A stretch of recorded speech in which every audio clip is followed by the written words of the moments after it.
Hello, everyone. I'm here with a few wonderful good friends to play the Promised Land game that I know, Jet, you were saying that it was on the table, but like I genuinely never thought it was gonna happen. Truthful Tony Tuesday. Oh my God, the miracle happened. There can be miracles, and we have believed. We've been believing. When you believe. But I'm here with Jay, who is a usual Tuesday guest. Hello. With Jet. It's been a long time since I've been here. It's been a while. And beautiful friend Grace, who it's been even longer since you've been here. It's been a crazy long time. I think the last time, I can't even remember the last time, but the last time I played AAI1, I'm pretty sure I was in the COVID hotel room. Mm-hmm. Oh, yeah. Oh, my God. Well. And here we are again. I'm so fucking excited, guys. I haven't been on Twitch in so long, it's making me sign in, and I don't remember my login. Oh, Twitch is such a cunt. It makes me log in every time. I was trying to like, Sorry. send you a code because we're worried about people breaking into your account just because they know your incredibly long and complicated password we make you have. And I'm like, fuck off. Yeah, I'm trying to respond to people in the chat, and then I was like, oh, I'm not logged in, so. Well, thank you everyone for being here, and yes, thank you, my friend Grace, Rivals for Life, Ace Grace, letting everyone know that, yes, please do not share the translated or the localized names, because I want to go in blind to whatever they name them. I have no idea. I don't think it's safe to say that this will be spoiler-free, because I mean, I guess we'll, like, I don't want to, like, blatantly, like, just, like, say spoilers, but also the odds of us being able to perfectly control ourselves are slim. Exactly, especially when we're going to be discussing things. So, but that being said, we will, I'm so excited to see the translation changes, or the localized changes between the fan translation and the localization. There are a few distinct lines that from AI2 specifically, that I really want to see what happened to those. We gotta see what they're cooking. I gotta see. T voice, if I saw a culprit Oni. No, whoa. You put T voice, if I saw a culprit Oni, nobody would be able to stop me. That's where the rest of the name went, Avi. It broke in half. It sure did. Good job, Queen. Oh, you've been playing with the fan translation script up. Oh my gosh, Grovey, that sounds so fun. Oh, that's genius. That's really genius. Oh, we might have to do that. I won't pull it up now, but maybe I'll prepare it for next time. Tony, or as we call her, T, voice if I saw the culprit. Oh, I'm changing my Discord name to that. Hold on.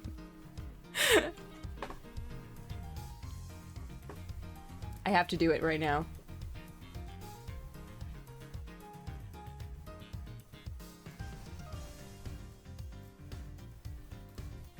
Never mind, I don't have to do it right now. I'm doing it later. I tried to find it really quick, and then I was like, oh right. Wait.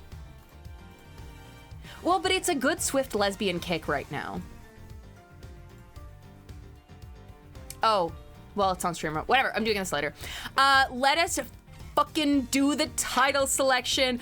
When I opened this game, I was trying to say this earlier, but then I realized we should have started the stream. When I opened this game and I heard this, the pursuit wanting to find the truth cover, I nearly cried. I was like tearing up, like it can be miracles. Like, I was so happy. I'm so happy right now. New game. Okay, now this is a decision, and let's make it as a family. Which one do we want? Because I want the HD. Okay. I want the new shit. Right, we'll We've seen Pixel. We've seen Pixel. Shameless bimboification of Miles Edgeworth. Yeah, but like, look at his little Pixel sprite right now. He's like, his like legs are like really very demure, very mindful, very demure. He's standing kind of fruity. I don't like it. I like I want to play with the HD. I think the HD is cute. Yeah, let's play with HD just so we can see. I think we have to just for the novelty, even if I know at the end I'm gonna be like, pixel art's better. Yeah, exactly. Yes! We're starting from the first game, by the way. I'm also playing on Steam, so I'm getting achievements. Let's go. All right, March 14th, 1:16 a.m. That's not the voice you usually read that in. Sorry, that's true. March 16th, 9:15 a.m. Who is this again? To make sure the defendant is found guilty, what I think it's bad. Right. Sorry. Do you want to be bad? Well, I mean, okay. Are we avoiding spoilers? No, it's fine. Then maybe okay. But why does this go so far? Oh no, it's fucking. Oh, it's not bad. It's Jock Sportsman. Sorry, but maybe I wasn't clear enough. But the guilty verdict is all that matters to me.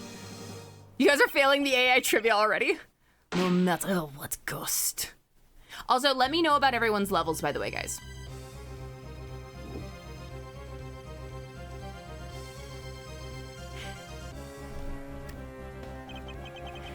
I'm a prodigy among prosecutors.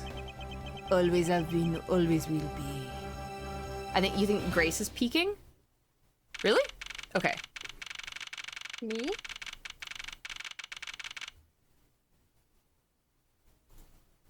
Someone is very loud. Okay. It's probably me. I was the only one talking. Okay. March 14th, 2:05 a.m. Prosecutors Building, 12th floor hallway. Hello, Tazi. It's hard to believe that I've been away from my office for a whole month. It's been so long since I did the Edgeworth voice, oh my god. I hope Detective Gumshoe has been keeping an eye on my office, and keeping it clean. Oh, it's so smooth! The door is unlocked. Detective Gumshoe? What's this smell? It's very familiar. Blood? Ninja, I promise it's better than this. I just have to get back into it. I promise it's better. Oh, his little like. Ah! Oh my god. He's so cute. So cute. He's so cute. Ah! What the? Hey man. What's the meaning of this?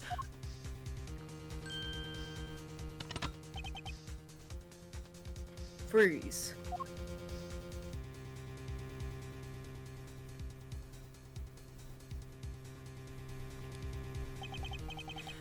Identify yourself. Shut up. Shut up. You've got some nerve committing murder in a prosecutor's office.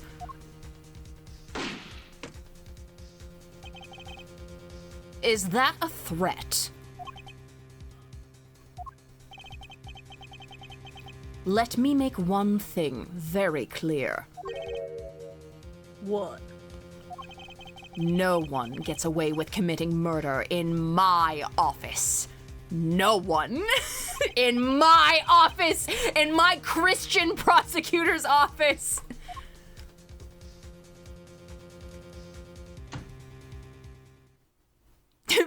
What are you gonna do? You gonna shoot me with that gun? Better make it count. Better kill me in one shot. In my office at 2 a.m. with no witnesses. My name is Miles Edgeworth, and I work as a prosecutor in my local district. Little did I know that upon my return home after a month abroad, I would be thrusted into a multitude of cases and some very frantic and busy days. My terrible, horrible, no good, very bad week.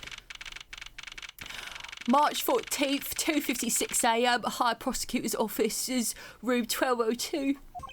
I can't get over it. He's very cute.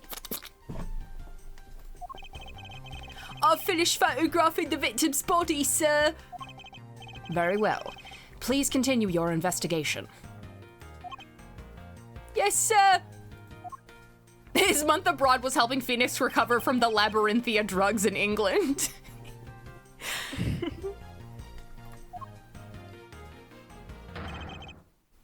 Oh, who want to be Gumshoe? We get on tickers? I could be Gumshoe. Okay.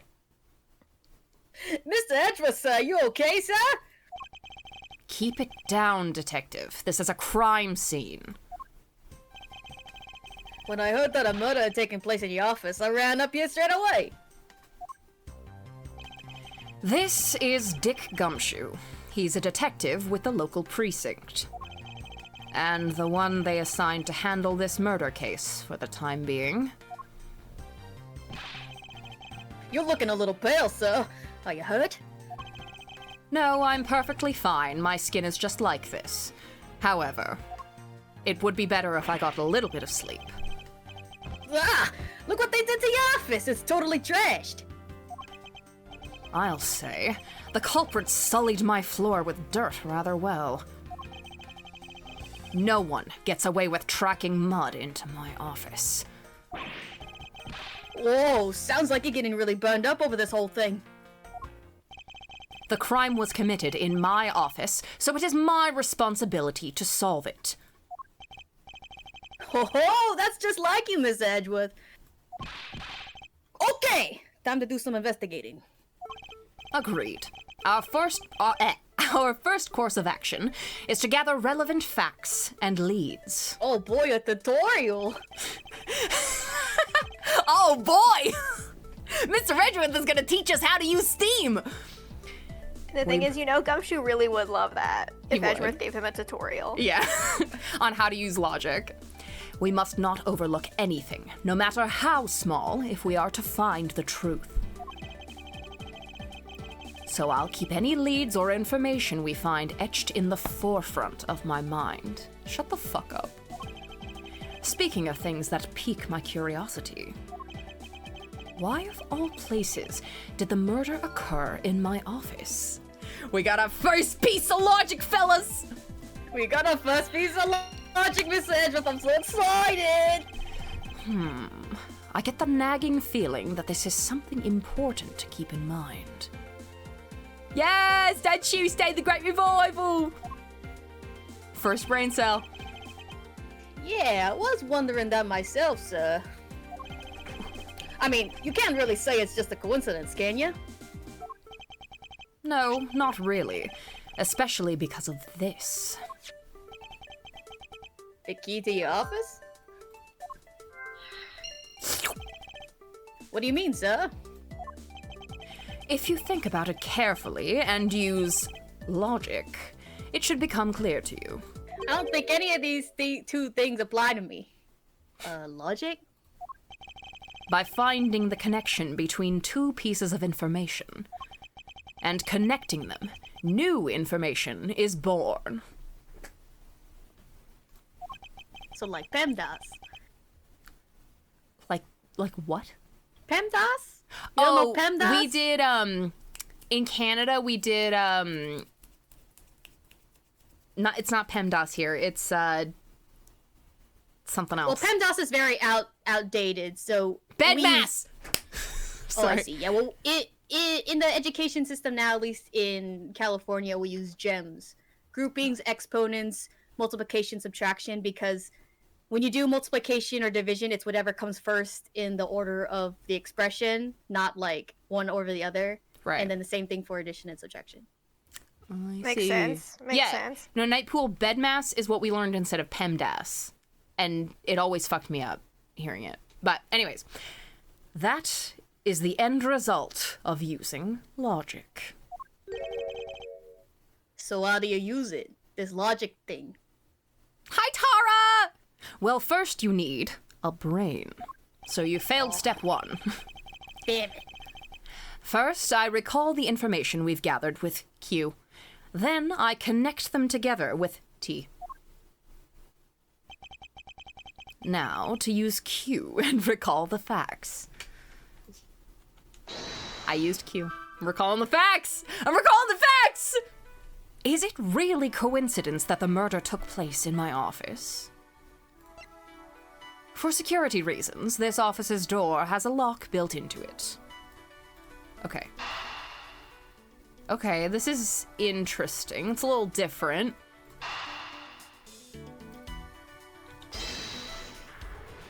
The swirlies. Oh, they're not doing the swirlies. No. I miss the swirlies. I feel like this is a little bit of a downgrade in UI. This is a down. Aw, man. I loved the swirlies, and then if you got them wrong, they like fizzled out. Yes. So good. For security reasons, all prosecutors' doors are outfitted with locks. Connecting your thoughts can be scary when you haven't done it in a while. Grace, was that a dig at me? Are you digging at me? Which means it would have been hard for the murderer and the victim to get in here. Ergo, we got our first ergo, ladies and gentlemen! Ergo, it's impossible to dismiss the location of this crime as mere coincidence. Yes, that's exactly what I was thinking, sir. There must be a reason why someone infiltrated my room. What was the killer after? You're really on the ball today, Miss Edgeworth. That's some beautiful logic, sir. Yes, well, when you follow leads to their conclusion, only the truth remains. However, if the information doesn't line up properly, I may stray from the truth as well. But if I think carefully before piecing leads together, the logic should flow. Well, let's get started with our investigation, shall we? Yes, sir. Begin investigation! Let's fucking go! The basis of any good investigation is to examine everything, sir. I know that. And when I want to examine something, I simply use space when I'm next to it. I can never get through these fucking things without laughing. Oh, if you ever feel lost and want to talk, just use 2, okay? I'll give you a great, precise advice as an ace investigator, sir. Something to try later if I have free time, I suppose. Ah! Yeah! Oh God, look at them go. Look at him them go! Yay! He's walking. The walking technology upgrade. He's stepping on his feet. No, stepping on the detective's feet. Ow! Ow! Sorry, detective. Sorry, detective. Ow! Ow! Ah! He's such a bitch. Okay. Oh my god. All right. They finished photographing the body, so it should be all right to examine this area. I won't rest until I've inspected every suspicious-looking nook and cranny! Say the line! Say the line, Bart! Oh, you couldn't figure out how to push bad in case 3 anymore? That's so sad. Let's see here. There's blood all over his lower abdominal area. It looks like the bullet passed clean through his stomach area, sir. In other words, he was shot. Kinda obvious. And until the autopsy's done, I don't think we'll know much more than that. Please have the body sent to the morgue once they're done processing the crime scene. Bullet went clean through the victim's abdomen. The body was found around 2:05. Crime scene notes jotted down in my organizer. Are you gonna be okay with keeping track of the evidence we find, sir? Of course. This is the safest way I know to keep track of it all. Alright, if you say so. In my pocket. In my briefcase. I keep all the evidence I find either in or with my organizer. When I want to re-examine a piece, I have but to press E to open my organizer. But the organizer isn't only for evidence. I keep people's profiles on hand in it too. It's probably a good idea to make a habit of checking the facts often. What do we have here? Hey, I think I've seen one of these before. This is the first time I think this is the first time they've ever mentioned the morgue in Ace Attorney. Yeah, I think it actually might be. I think you're right. Did they ever talk about the morgue, like, at all again? Because, like, it really isn't something that they often mention. You're right. It's a police badge, detective. Oh, hey! I have the same exact thing, actually. What a coinkydink. Let's take a look inside. Mr. Buddy Faith. It would appear our victim was a detective, just like you. The morgue from DGS!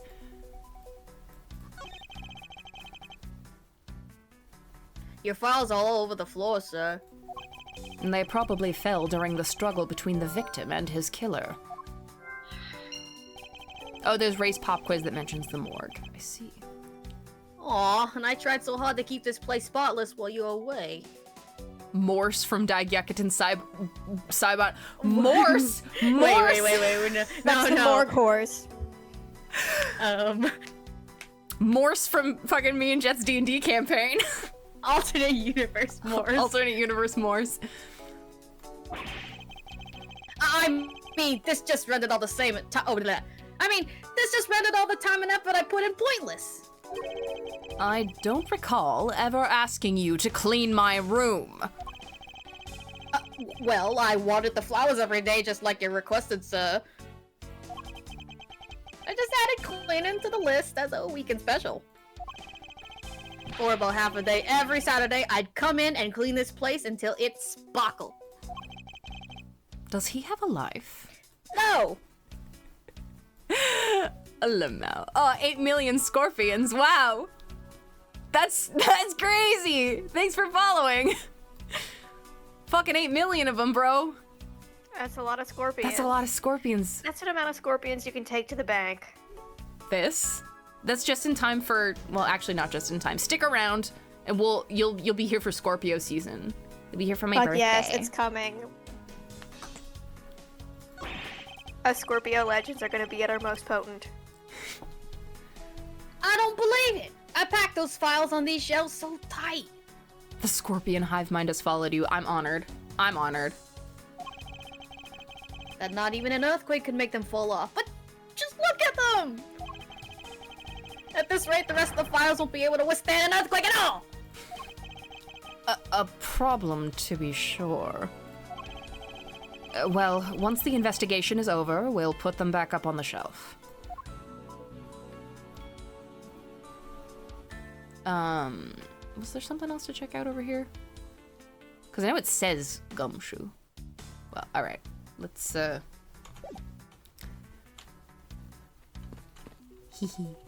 they still have the thing where, like, if you investigate an area enough, it'll tell you, like, oh, there's nothing else to see here or whatever? I wonder. Like, if you go out and then go back in? Well, no, because, like, if you've investigated everything in, like, an area, wasn't there, in the Fran translation, wasn't there a... Yeah, there was that, like, if you stopped investigating and then you investigated an area again and it brought you back in, it was like, I've already investigated this area, but... Yeah.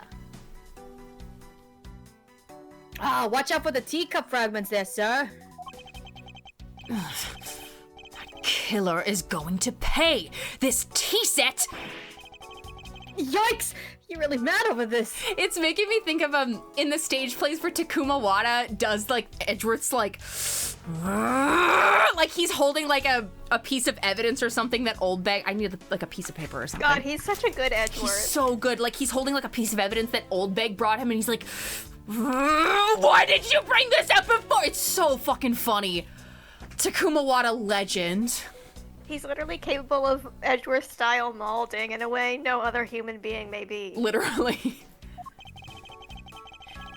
This tea set is very dear to my heart and can only be bought in England. It cost more than your whole month's paycheck. What? He's such a piece of shit. Now I feel like the killer's wasted one of my monthly paychecks. Jesse! You were watching a bit of the debate? That's alright. I suppose that's alright. Oh, it's a trophy. The, Knight of Prosecutors, right? Hi, Rise from the Ashes. Holy shit, an Ace Attorney ref. King of prosecutors. And it's not a trophy, it's a shield. They only send this to the winning prosecutor, right? The Kung Pao Penis Award? What? Yes, but I have no real interest in the perceived worth of other people. Something Karuko, why should I care about other women? As for my own worth, that is something only I can determine for myself. That's so slick, sir. I'm gonna have to try saying that sometime. Unfortunately for him, his monetary worth is tied directly to his worth to me. He's such a piece of shit. I forgot he said that. Well, it's a good thing my steel samurai doll was spared any harm. Speaking of which, I still haven't actually sat down and watched any of that show. What's it about again? Well, I don't know much about it myself, but... Liar! The hero of the Steel Samurai, warrior of Neo-Old Tokyo, is the Steel Samurai. And his goal is to defeat the evil magistrate. It's a show geared towards kids. However, its high production values and riveting plot draws in a number of adults as well. Spin-offs like Pink Princess, Warrior of Little Old Tokyo, and The Nickel Samurai, along with the deluge of merchandise and even a new stage show, gives it presence. Not that I would know. You sure know a lot. You sure you're not some sort of rabid fanboy? Of course not. Anyone that keeps up with society knows at least this much. And that conversation lasted longer than expected. Let us return to the investigation. Keeps up with society. Honestly, me when anyone's like, oh yeah, like Ace Attorney, what's that about? I'm like, anyone who keeps up with society knows what Ace Attorney's about. Everyone should know. Everyone should know. Is this yet another batch of fresh flowers? The ones that come with a card attached every month like clockwork for you? Yup.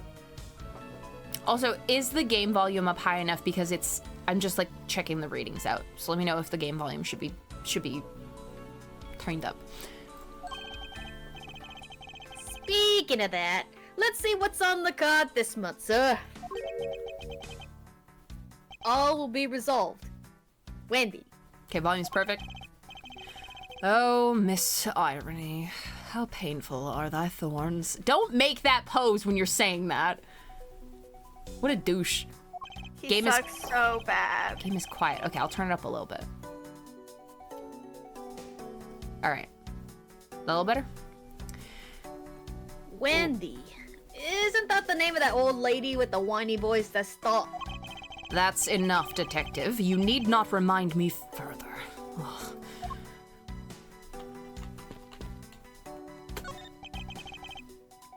How is it coming along? Please, I need absolute silence. A fingerprint lifted is a delicate art. Well, I never. Edris, shut the fuck up. I hope we can solve this case quickly. I'd like to return to relaxing on this sofa. It's like 2 o'clock in the morning. Don't you have like a house? Like, And by relaxing, he means like sitting with perfect posture and his legs crossed. yeah, with like rigid straight back. Yeah. That thing looks a billion times softer than my mattress at home. Can I sit on it too? just for a little while, sir?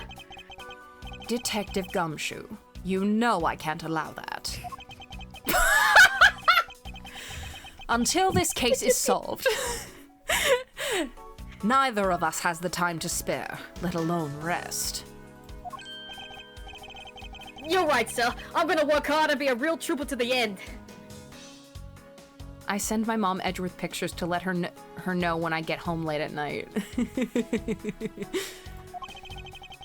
Even once this case is over, I don't think he can afford to take any time off. Okay, do I get to examine the... No, I guess I don't. So, do you have anything to report? Sir, yes, sir. Nothing out of the ordinary right now, sir. And yet, there's something out of the ordinary right in front of my eyes. Talk about... Oh, sorry. Talk about a contradiction. Something out of the ordinary, huh? I should look around a bit more. Okay, well, there's a gun on the floor. What have we here? Could this perhaps be the murder weapon? If so, it would mean that the killer made their escape after disposing of their gun here. I think I've seen one of these before. Care to enlighten me as to where? Oh, I know. I was just using the exact same model, I think. Detective. I don't really like guns all that much. I mean, they're really dangerous. But now that I think about it, you do see this model around the precinct a lot, sir. I don't use mine much except in emergencies, so that's why I didn't recognize it. So it's the same type of revolver as the one used by this precinct's detectives. Interesting. I seem to have gathered a few pieces of pertinent information. Now to calmly use some logic and figure out if any of them are connected to each other. Calmly use some logic. Hold on. I swear I could investigate the desk. And he said something funny. It's been a while since I've sat at this desk. Oh, how I've missed you. Fucking nerd. Shut the fuck up. It's so tidy that it looks newer than when I first bought it. Oh yeah! That thing's so polished that it makes me jealous. Don't tell me you had no other work the entire time I was away, Detective. My job is to protect your office, sir. And you did such a good job protecting it that a murder occurred in it. That's harsh, sir. But I have to admit, the desk has never looked better, so I guess I can't dock his pay. It's like, damn, I was looking forward to that so much. Yeah. It's literally like Gumshoe is the stress ball that he's just squeezing. Literally. The revolver. Autoplay? What does that mean? It just plays the... I think it's like the DGS has where the game will just play itself for you. Oh, okay, alright.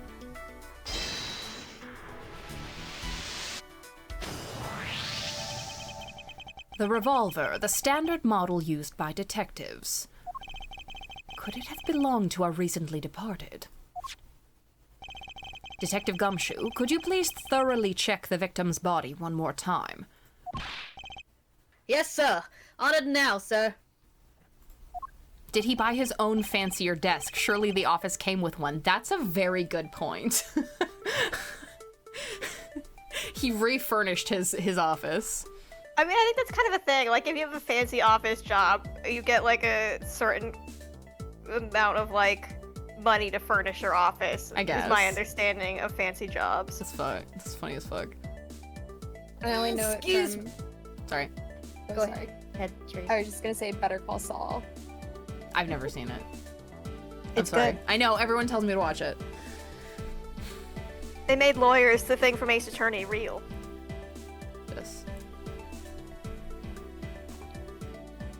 Excuse me, pal. Let's see. What have we got here? Mr. Edgeworth, sir. This guy's wearing a gun holster. So it appears that our killer somehow managed to take the victim's gun from him. It can be assumed that this gun is the murder weapon.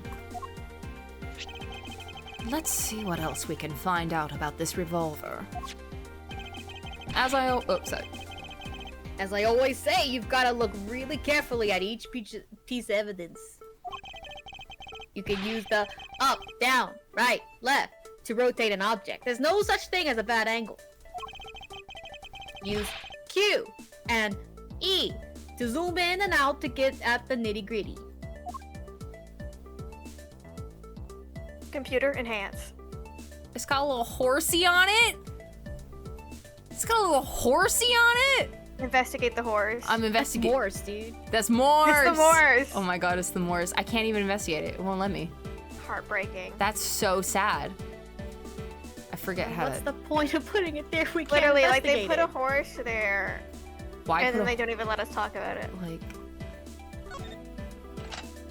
horse from Daigeki no Saiban.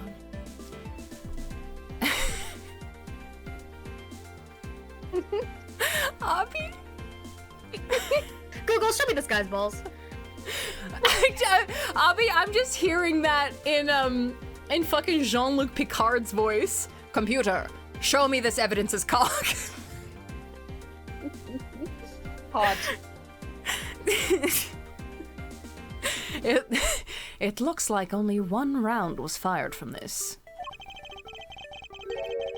Wow, so the killers killed the Vic with just one shot after wrestling the gun from him? Sounds like the guy knew how to handle a gun, huh, Mr. Edgeworth?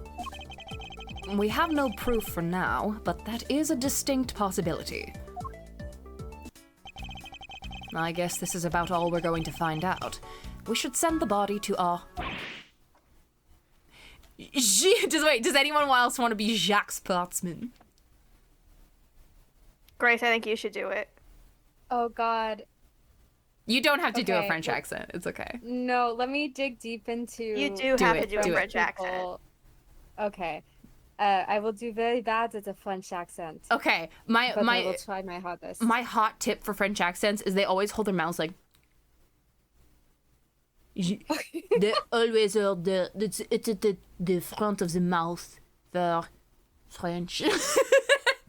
Between this and Sorry. oh boy, okay, I'll try. No, I'll try. I was I'm just not in beating Quebec, the- so Oh, okay. I've been yeah. hearing French.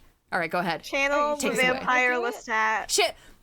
Claudia. So true. Claudia. Jim. Why? Oh, why? How could this have happened to a guy like you? This is really good. Are you all right? It's so... Why is he putting his hand on his shoulder? Yeah, That looks so did he? awkward. Like, Did he always do that? there. Don't touch me. Leave me alone. Just let me be. This is great, Grace. Sorry. Really hard. But you're doing great. You're doing Grace. Sorry, but I can't do that. The shot could be from Quebec, I think. He could be from Quebec. Jacques Québécois. Claudia. The investigation is still ongoing, so please refrain from touching the body. The body? The body? Don't talk about him like he's some lump of flesh. Look at him. Jim looks like he's just turned in for the night. Sure. Just in a blood-stained suit, pal. Where are my manners? Aren't you that prosecutor? Why, yes, I am. I'm Jacques Fortman, prosecutor. I'm glad they kept this name. It's a good name. Well, because this one was already localized. Oh, was it? Yeah, because the first investigation was AAI1 already... was entirely. Oh, right. Well, yeah. AI2 was the one that was not. Yeah. To winner. Jim here was my partner in crime busting. I'm Miles Edgeworth, and like you, I am also a prosecutor. Detective Dick Gumshoe, sir. So, you're Miles Edgeworth. I guess this is your office? Guys, I'm so worried about what are they going to change Edgeworth's name to. I'm so scared. I've known him as Edgeworth for so long. Listen, I saw the leaks and it's bad. Fucking Benjamin Hunter? Who's that?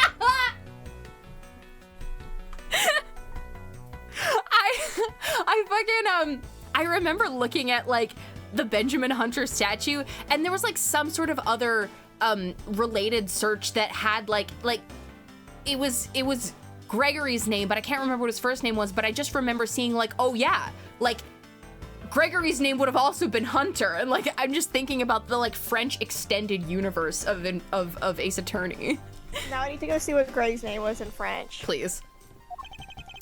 Yes, that is correct. Oh, Henry. Henry Hunter?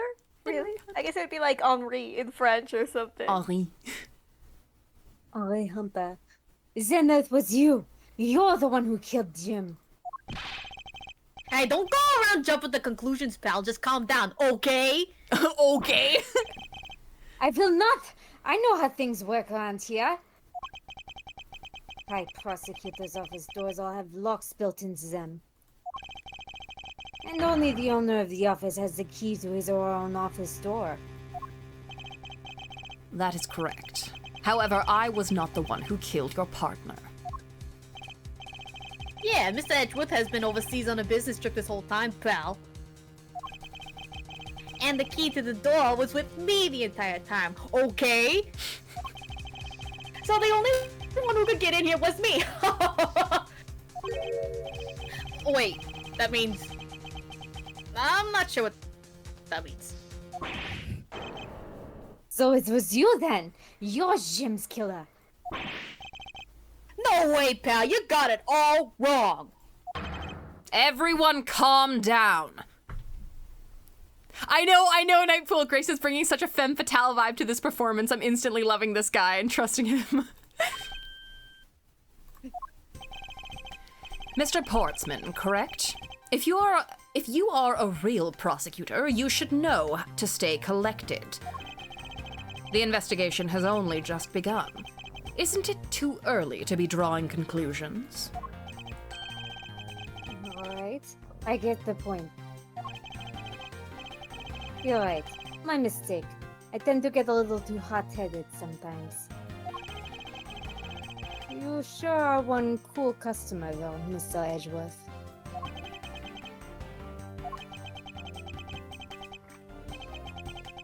I've heard all the rumors about you. You're the great genius prosecutor. You're something of a legend, you know. Anyway, let's call it truce and work together, okay? Now, how about a handshake to seal the deal? A pleasure to work with you. Why are you twitching like that? I think this one's short-circuiting. You guys were conducting your investigation, right? Sorry for budging in like that. Carry on then. It's your room after all. Thank you. I intend to. I just want a little more time to say goodbye to Jim. You there. Sir!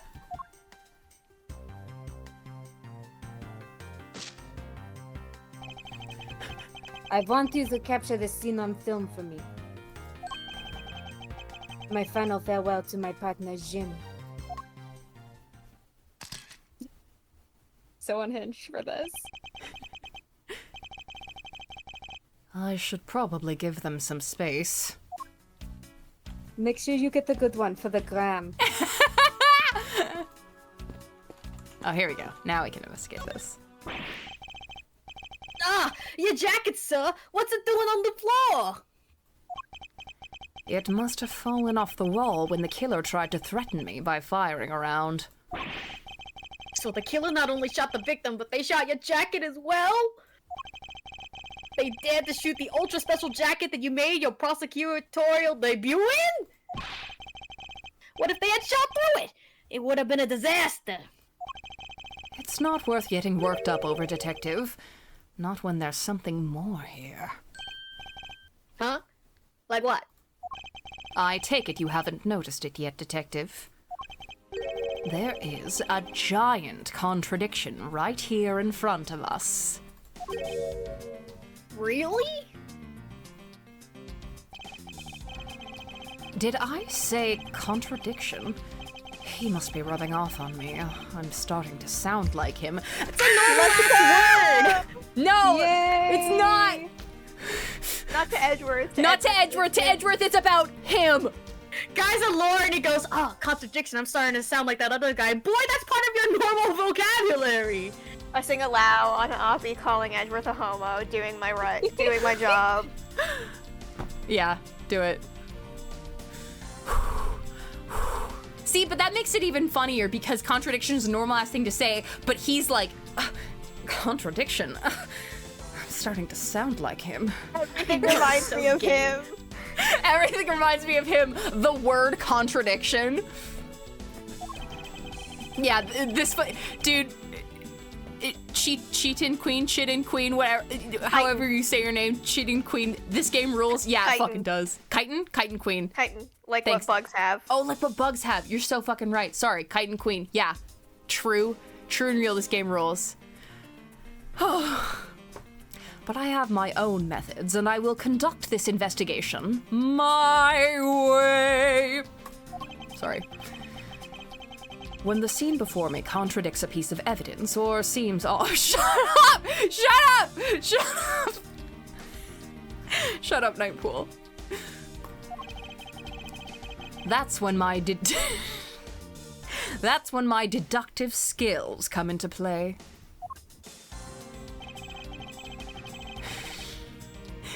First, I have to find the spot that holds the contradiction. This is it. This bullet hole is where the contradiction lies. When I spot something that's off, I should point my cursor at it. Where the fuck did it go? Where did it go? Ah, Thanatos! Sorry, Thanatos fell over. And then he comes in and destroys the office because you summoned him. Yeah.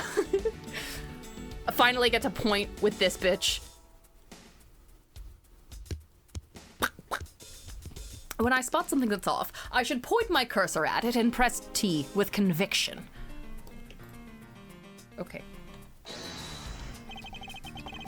And when I have found sufficient proof to prove the contradiction, I present it. This is how I do things.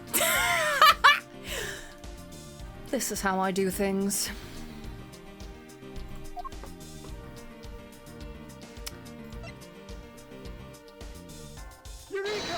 Eureka! Eureka!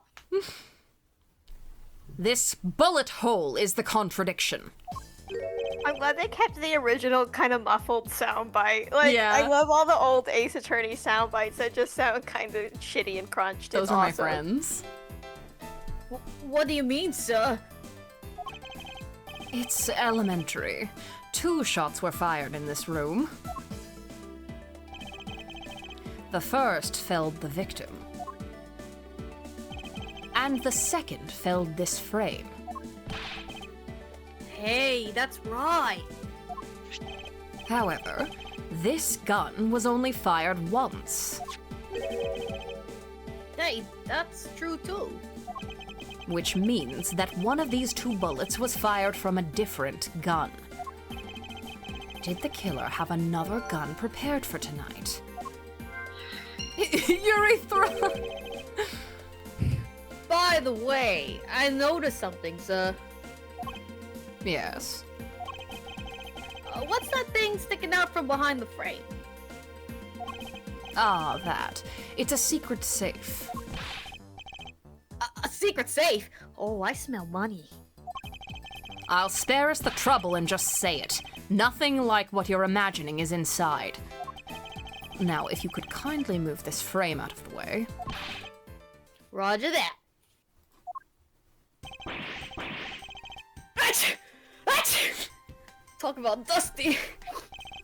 I suppose that's what happens when I'm not here to dust it once in a while. I had no idea there was a safe here, or I'd have kept it clean for you, sir. So, when did you put this thing in? It wasn't something I had installed personally. Every prosecutor's office has one. Really? I had no idea. Well, only prosecutors are supposed to have knowledge of their existence. So, what's inside, Mr. Edgeworth? Right now, nothing. We only use them to store especially important evidence when a trial is in session. That's it? Talk about squashing my hopes and dreams. I won't rest until I've inspected every suspicious-looking nook and cranny. No, Rise from the Ashes did happen.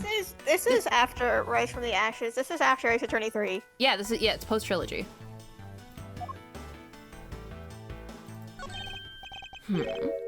Now this is odd. You found something, sir? Oh yeah, if every prosecutor's office has one, does that mean Clavier's is behind his computer setup or his guitar case? I feel like it's gotta be like behind one of his guitars in like the wall of guitars that he has. Probably. But you have to like that seems like the kind of shit he'd do. Yeah, you'd have to like pick the right one based on like its model number and some other bullshit. This keypad. Don't you find it to be a bit too clean? Yeah, there's a thick layer of dust all around it, but not on the keypad itself. You there, forensic scientist. Yes, sir. Could you please dust this area for fingerprints? You got it, sir. I couldn't find, let alone lift a single print. Looks like it was wiped out well.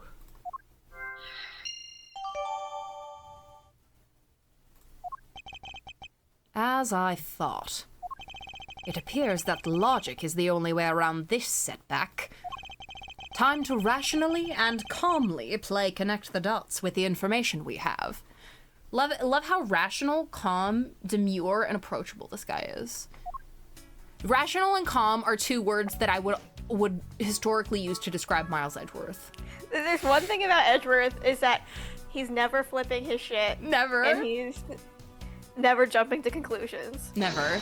And his goat is never gotten. Not once. Not once was his goat ever gotten.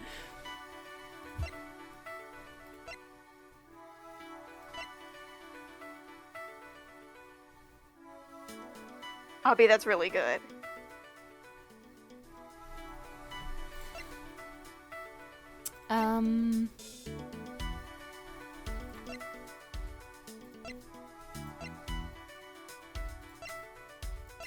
I think you connect these two. If you don't, I'm gonna be super embarrassed. I believe I have figured out what the murderer was after. Well, what is it, sir? The fact that the safe was wiped clean of fingerprints suggests that the criminal had at least attempted to open my safe, making the culprit's motive for breaking and entering theft, I believe. Yeah, no, is the sound of a calm and rational individual. I wonder if knowing that the motive behind this break-in was theft changes what the other pieces of information can tell me about this crime.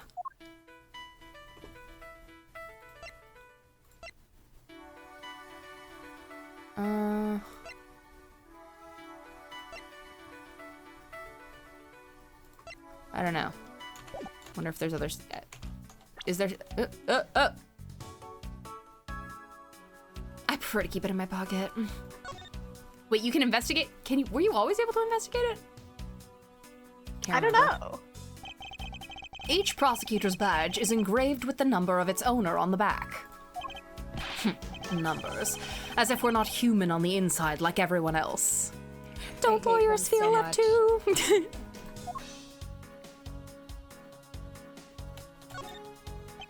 This badge's design is said to reflect the relentlessness and discipline of law enforcement.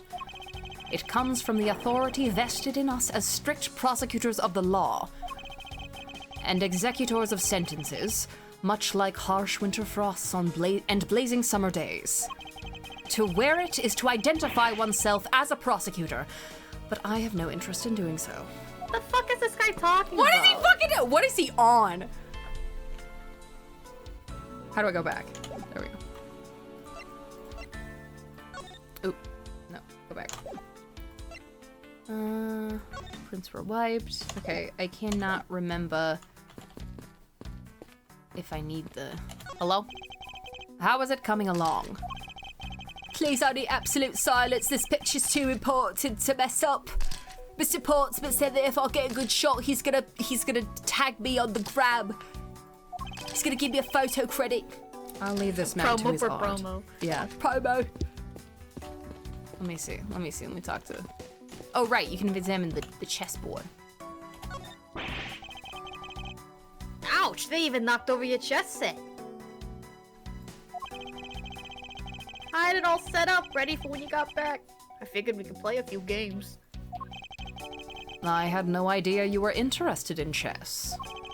Yeah, I love eating the pieces. I'm actually pretty good at checkers, so I thought I'd give chess a try. In that case, I suppose I can set some time aside after we solve this case. Though I don't expect the games to tax my mental acuity much. Hey man. Mr. Portsman, a word if I may. Jim, I swear I'll find your killer and bring them to justice. You wait and see. It'll be for the both of us. Now then, you wanted to talk to me about something? No, that's all right. I feel like I'm interrupting their conversation. Okay, I guess I have to connect some sort of the frickin' that's here. Oh. Ah! Okay, I've already fit. Yeah, okay. It never hurts to look again. All right. Let me out of here. Okay.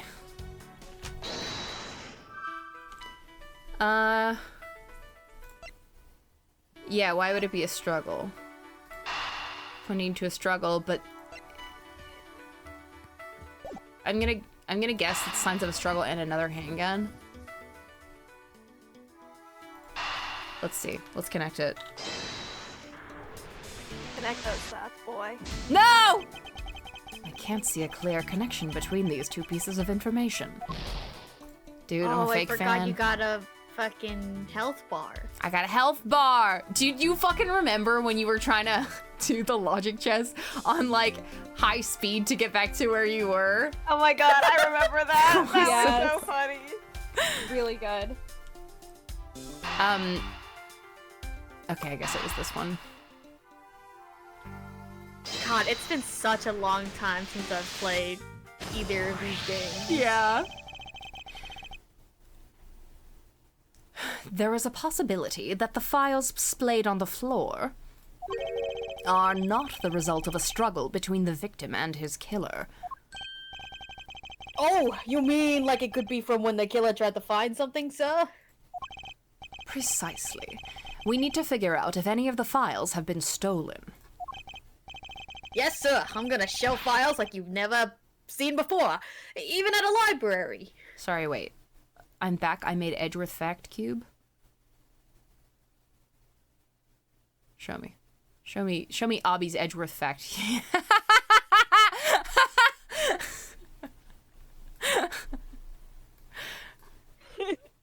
Me rolling this at D&D. Really good. Let me see. Hold on.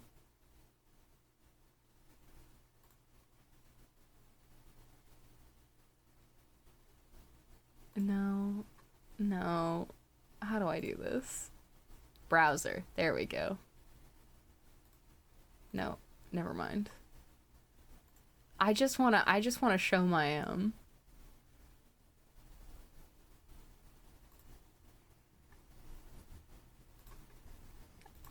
is this it? Yeah, there it is. This is really, really excellent. I'm gonna have to fucking print this out. I like cringe a lot.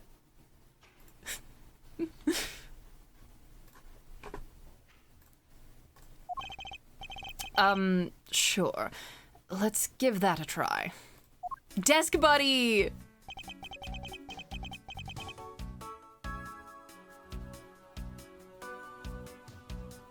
Grace. Oh no, Grace ran to the bathroom! Oh, that's right. Why do all the good ones always die young? Surely you must ponder that every once in a while, Mr. Edgeworth.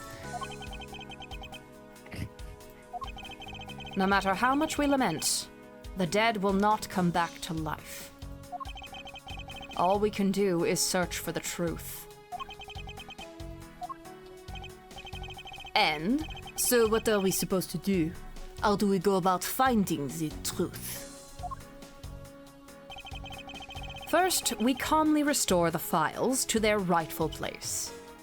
And also channel them. Hi, Nikki! You got it. Here, let me help. So this file goes here, and that book goes there. You sure know a lot about where things go, despite it being Mr. Edgeworth's office.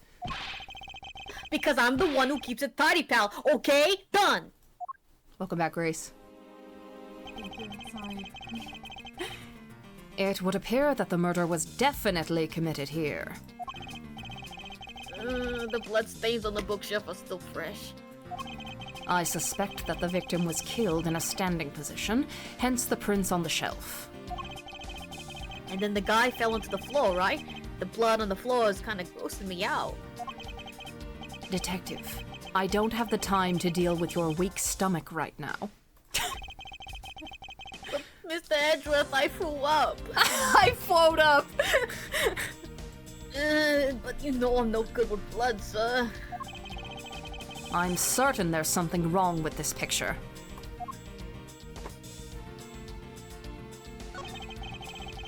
So this is where the bullet lodged itself after it went through the victim, huh? For the bullet to be lodged so squarely in a file spine indicates that the files were ransacked after the shooting had occurred. Then I guess the victim was moved because he was in the killer's way.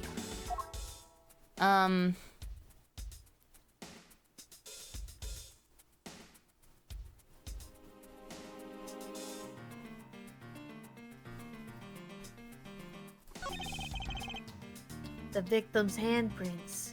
Grace, I added that earlier. He must have tried to support himself with his hands here after being shot. There are prints on the floor too. Those must have been made when, unable to stay standing, he dropped to the floor. Yes, Kay! Plush Kay!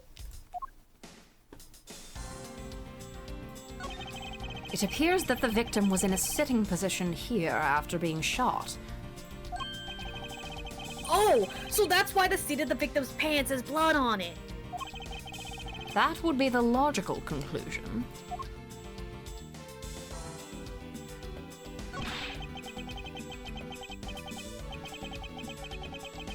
I put them all back, just as they should be, sir. Doesn't look like anything's missing. Although, it does look like the killer moved the body to flip through my shelves. I wonder if they found what they were looking for. Okay. Now, I want to say that it's here. Is this spot somehow connected to any of the evidence I hold? Is it the only one shot fired thing? I don't know. No, we're talking about two guns. Bullet went clean through the victim's abdomen. Okay. Never mind.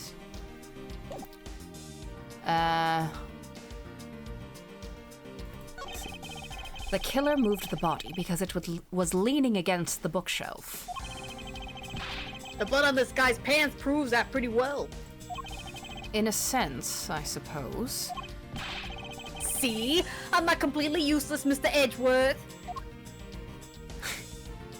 I'm not completely useless, Mr. Edgeworth. Fuck, I forgot what to do here. Can't you examine his hand? Wasn't he holding something? Maybe. No, I can't examine it right now. Maybe I'm thinking something else.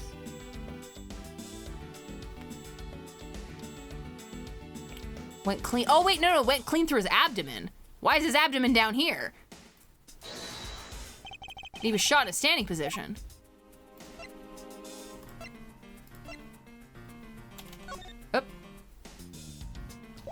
Oh. Hello? Please. There we go.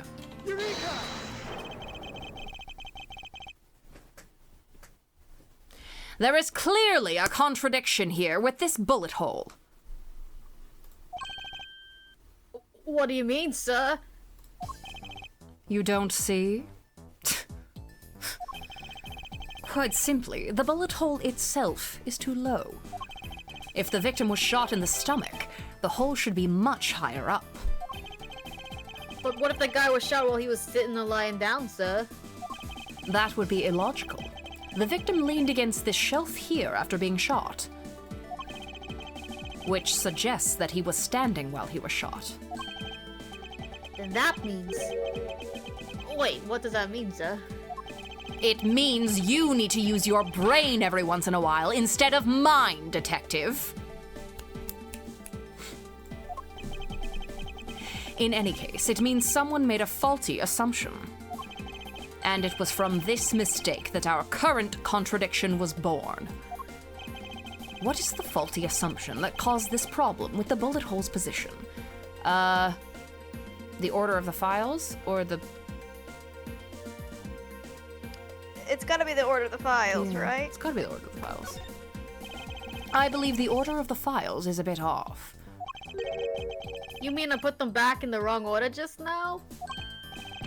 Hey, actually, I think the labels on the files are wrong, sir. Oh? Yeah! You see here how the files that were shot begin with the number 0? What are those doing all the way down there after 1, 2, and 3? That's really weird. Actually, the way they are organized now is the correct order. They are exactly as I see them in my mind's eye. Shut up! The Jean Grey. But the numbers are all out of order. Fucking obsessed with this guy. Those white binders are special, so they are arranged a little differently. But from this, we know that the files were not in this order when the crime occurred. Aha! So that's it. I believe the killer made the same incorrect assumption as you just did, Detective. Let's rearrange the files in numerical order and see what we find out. Do you think it'd be okay to prop the body back up to see how it was before it was moved? They've finished processing the crime scene, so I don't see why it wouldn't be. If you please, Detective Gumshoe.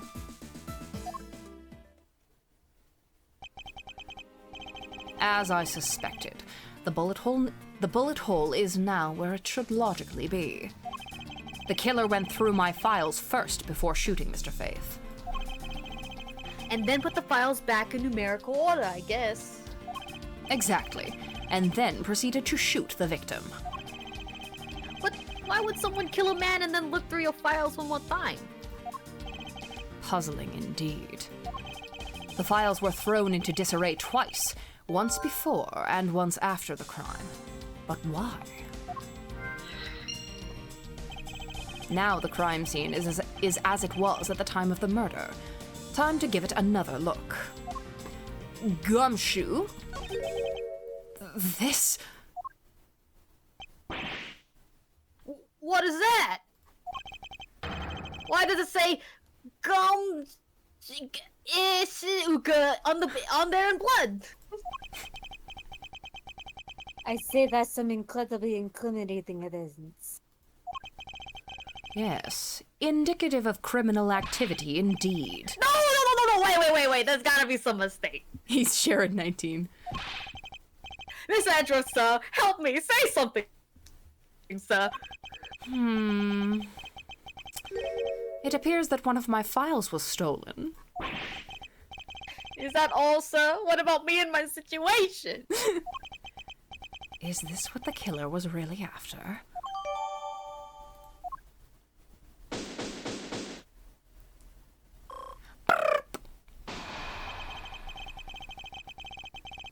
Looks like Jim was able to leave us the name of his killer in the end. And this most important message managed to reach us. I'm telling ya, it wasn't me! You can't be terribly pleased to hear that your beloved partner is the guilty party. Edgeworth is just like, why did they steal one of my files? Interesting. If you're going to accuse Detective Gumshoe of being the culprit, I sincerely hope you have some proof to back it up. Jim's words, they're more than enough, wouldn't you say? If that's how you want to play it, then at least allow me to understand your reasoning. Okay, If bye, that's how you Jesse. want to play it. If that's how you want to play it. You got it. I don't like this one bit. There's something strange about this man's attitude. And there must be some sort of flaw to his logic waiting for me to dig out. Mr. Edgeworth, what are you gonna do? What I always do in court. I'm going to cross-examine him. One way or another, I'll expose the flaw in his logic with this technique. Ooh, how do you do that? Can you explain it to me, sir? I mean, I feel like we know how. Maybe some other time. Mr. Portsman, if you are ready. Aw. Oh, I said that before he said it. Aw, if you don't have time, you could have just said so, sir.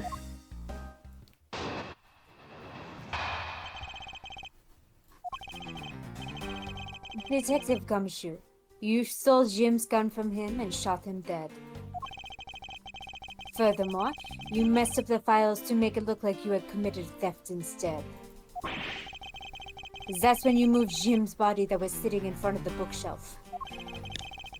But thanks to that, you didn't notice the bloody letters as the body was hiding. And it will be by his final words that you will be brought to justice. You intend to argue that the victim's dying message points to his killer? I can hear Jim's voice, and he's calling for his killer's arrest. Are you sure you're not mishearing his words, Mr. Portsman? There's no way Detective Gumshoe is the culprit here. I will find the flaw in this man's logic and expose it with credible evidence.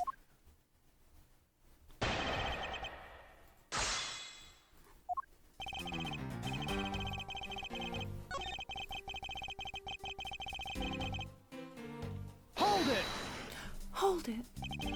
Do you really think it was necessary to dishevel my shelves twice to do that?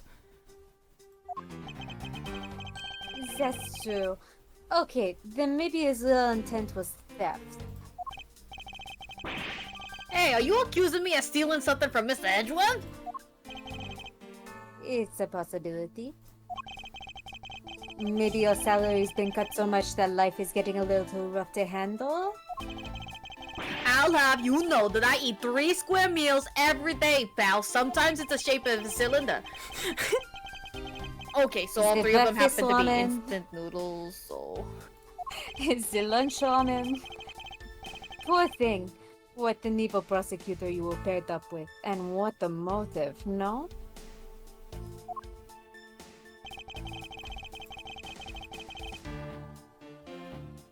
Hold it! And why would Detective Gumshoe do such a thing? Because the body was getting in his way. He had to mess up your bookshelf somehow, right? Anyway. Square instant noodles. Raw cylinder weenies. So true. Hold it! Why do you think that the killer didn't notice the bloody letters? The body was covering it quite well, wouldn't you say? That's how he missed it. But judging by what I've seen, it doesn't take much for your detective to miss something. Who do you think you are? You know nothing about me, pal! There's a lot a person can understand about another from first impressions alone. I can't say I disagree with him on that point. Why don't you say something, sir? Not you too, Mr. Edgewood! I just imagined him doing the Pearl like... Despite his lack of attention to detail, I don't believe the detective to be a culprit. Nobody could have overlooked the bloody letters, and I can prove it with evidence. I couldn't ask for a better setup. For the game finishing spike.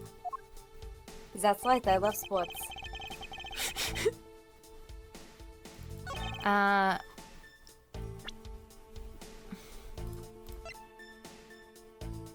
Oh yeah. Objection! Objection for successfully presenting the correct evidence during a rebuttal. Oh my god. Oh my god. Perhaps you're not aware, Mr. Portsman, but there is a serious flaw in your logic. Bringing a bit of the courtroom into this, I see. No problem, I'm game.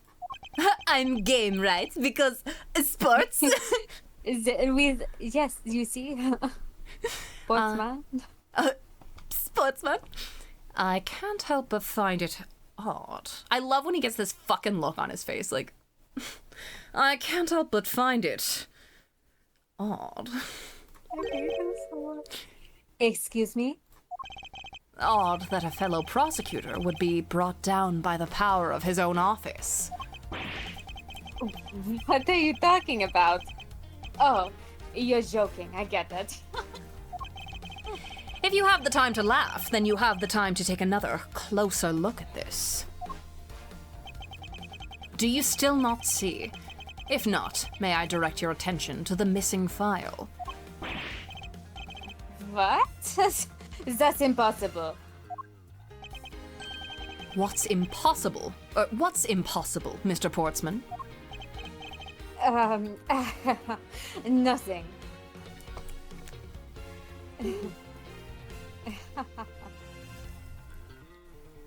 The baseline in this! Oh my god. The files on that shelf are all about a certain case. When the killer went to take the file after murdering your partner, I highly doubt they could have missed the bloody letters written on the spines. Yeah, it's criminally funky. Objection! It's possible that they could have taken the file before committing the murder. I think it's pretty obvious that the file was stolen after it was written on. The missing letters in the detective's name where the file should be is proof. Yeah! I mean, the S is gone and there's only half an H! If Detective Gumshoe really was the culprit of this case, I highly doubt that even he could overlook his own name written in blood on the files. Especially as a detective who can't stand the sight of blood. Which means, what exactly? What does that make this dying message? It makes it the work of a criminal intent on tampering with the crime scene.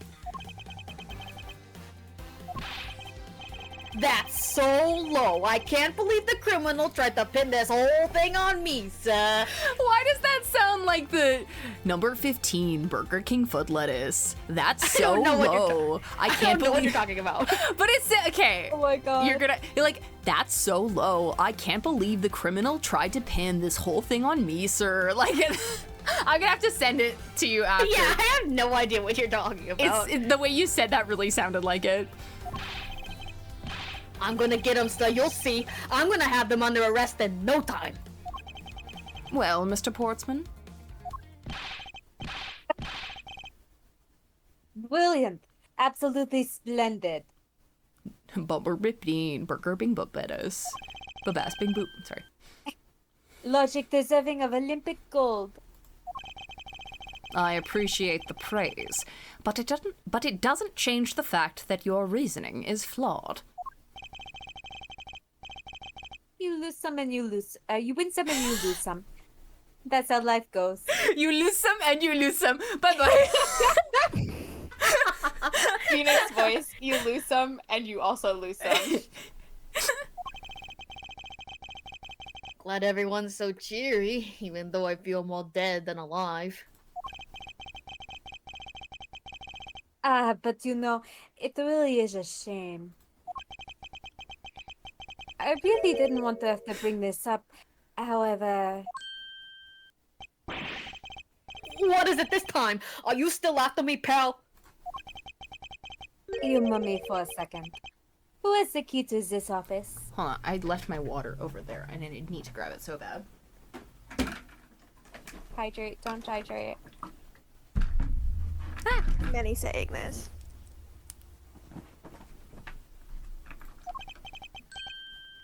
That would be me. But Miss Edgeworth just proved that I'm innocent, pal.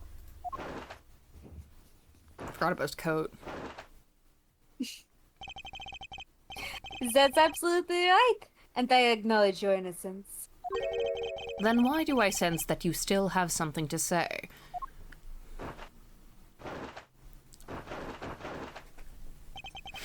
Him just like Well. fucking around with his coat.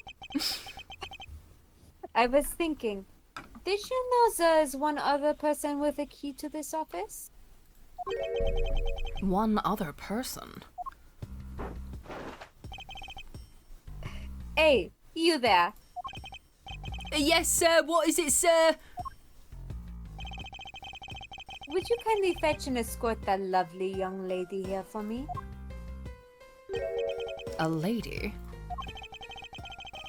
The girl is a member of this building's security. Think of her as a material witness. Security? Did you say security? No, stop it, pal. Don't. What's wrong with him all of a sudden?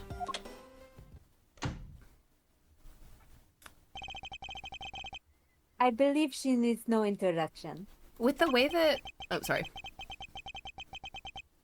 No, go ahead. Oh, no, Maggie has to be on screen. Okay, see. I have called upon Miss Maggie Bird, a member of security. I know my roommates are downstairs watching this, and she looks like she would sound like Carly. I just need them... I just need both of you to acknowledge that she should sound like Carly, except I don't know how to do Carly's voice. Jay, would you like to voice Sure, Maggie? I would love to be Okay, Maggie. go for Maggie. Detective Gumshoe, sir. Maggie! Miss Bird is a security guard on watch tonight. Yeah, exactly, Brad. Carly ass. I see. And your point is? Is that she could very well have used it? Carly from 5D's chat, okay? And by it, I mean the master key, which can open all the office doors in this building. What? If you are not the guilty party, Detective Gumshoe, then the only other person with access to this room is Ms. Bird. How dare you? I would never sneak into someone's room. That's right. I refuse to believe that Maggie's the culprit, pal. I love this face on her right now. You. It was me. That's right. I did it. Jorkin it, and by it, I mean the master keys that can open any door in this building. Abby? What are you saying right now? Let her cook. Let her cook. Can we take that as a confession, Detective? Well, it wasn't really me, but it definitely wasn't Maggie, pal. So, yeah, it was me. If it was, you would have no problems with that, right? Please refrain from flying off the handle, Detective. There's no need for such theatrics. The only theatrical one is Edgeworth. He's the only one who gets to be a theatrical in my office. No, literally. That's true. He's literally the old gay theater man. Listen to your boss, detective. He understands what I'm saying here.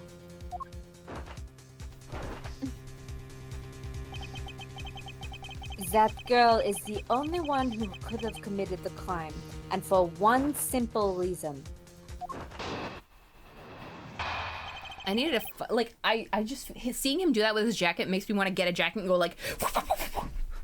No, it's so funny. But you know that feels satisfying. You missed the point by idolizing him, Tony. I'm just... Listen, it just looks fun.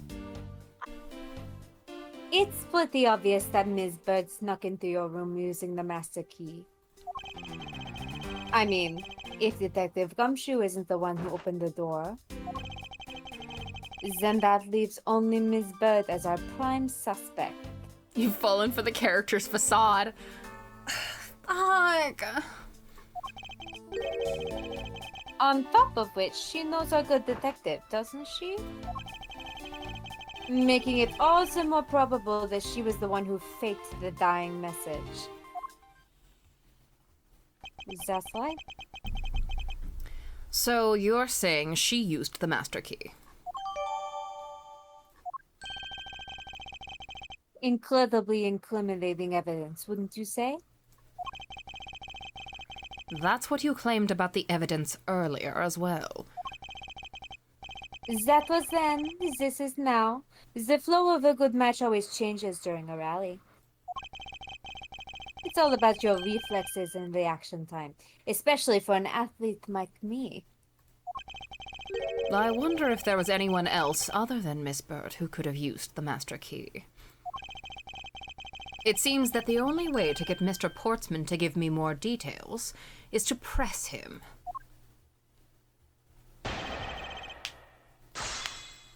All right. Yay, tennis mention.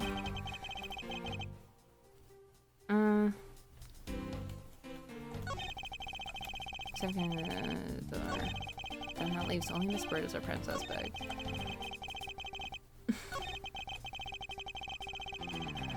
Okay. Mr. Edgeworth, what are you waiting for? Hurry up and present some evidence! I would love to. But first, we should listen a bit more and digest what he's saying. And press him for more information. Okay, yeah.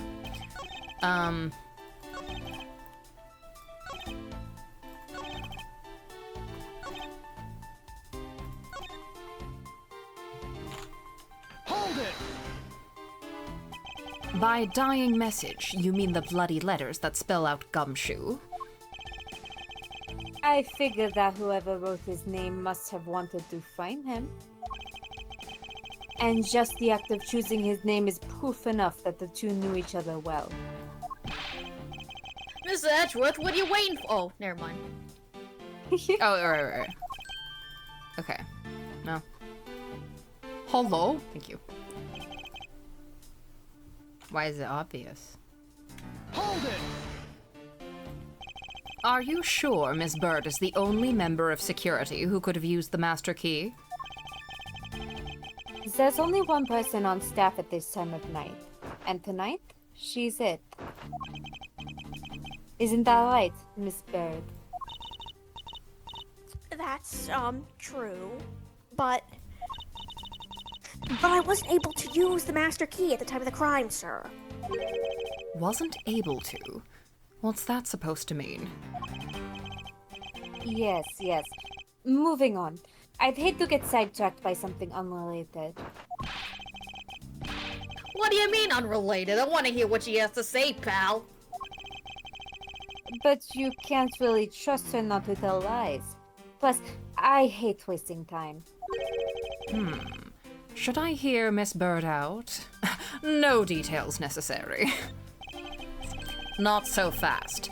I, too, am interested in hearing what Miss Bird has to say. Didn't I just say it'd be a waste of time? We don't need to hear her lies. I'll be the judge of that. Miss Bird, if you please. I discovered that the master key was missing at around 1 a.m., sir. Not so fast. What do you mean by missing? As in, it wasn't anywhere in the security booth, sir. The killer must have stolen it. Mr. Portsman, I believe this to be an important piece of testimony. Don't you? I can't believe that someone like you would be taken in by such words. I'm not lying, sir. Objection! If that's the case, then I'd like to know. Why you have the master key now? Oops, sorry. I don't quite know. It just reappeared all of a sudden, sir. A likely story. And where is your proof that the key was stolen to begin with? I bet you just forgot where you put it and then found it again. I never lose things. I can practically guarantee that. With me, if something disappears, it's usually because someone stole it. Yeah, pal, trust me. You don't want to test just how bad our luck is. Lang, if you're out there, howl. Oh!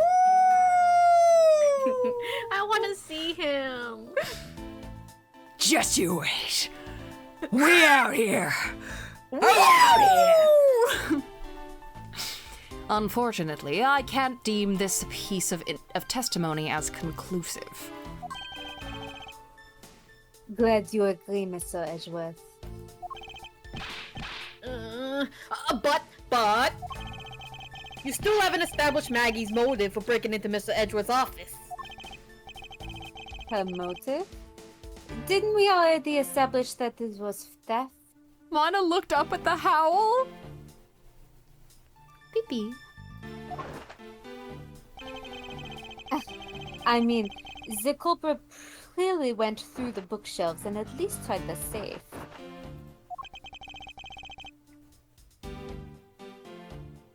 Chronologically, Edgeworth spent most of today around him, didn't he? Who? Around who? Gumshoe? What are you talking about? It is as Mr. Portsman says, Detective. I can't ignore the fact. Oh, Lang.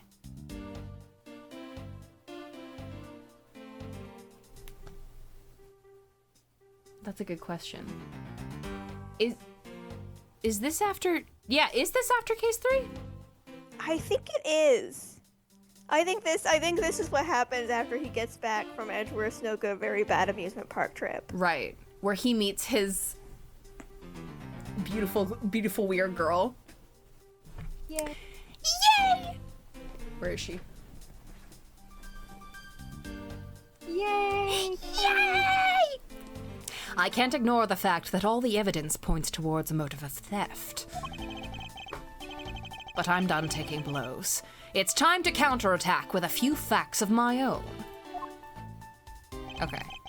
From the messed up shelves to the wiped down safe, I say thievery.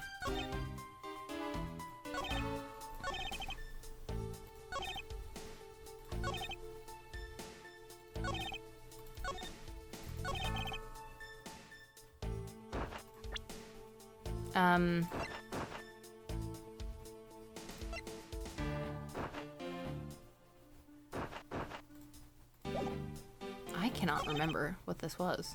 Wait. Let me press this again. Hold it! I concur that the culprit's motive appears to have been thievery. However, Glad to hear that the great Miles Edgeworth is in agreement with little me. with regard to the investigation of the bookshelves and safe, Hey, good thinking, asking for my opinion on the matter. Would it be too much for you to allow me to complete a full sentence? Yes.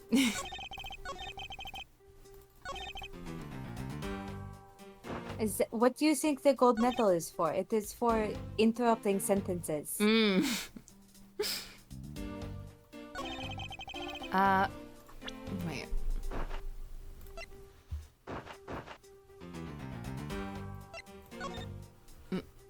Go back.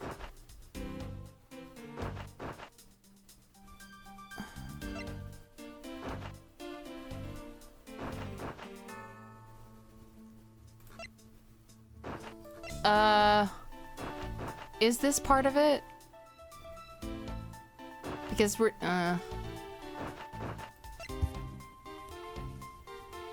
That might be part of it, because she's not a prosecutor, so how yeah. would she... The wipe down, yeah, okay. Because he's saying, he's mentioning the wipe down save here. Objection!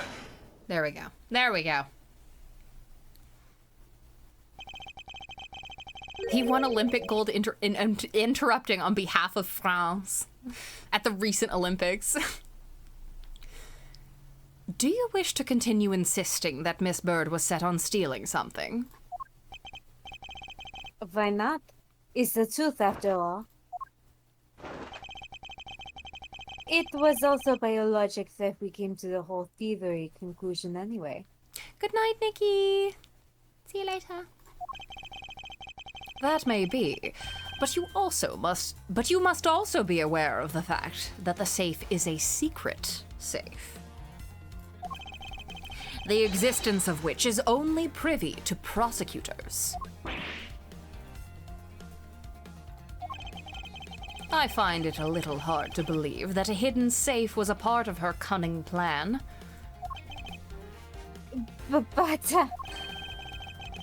But she could have found it by accident while she was turning everything else upside down.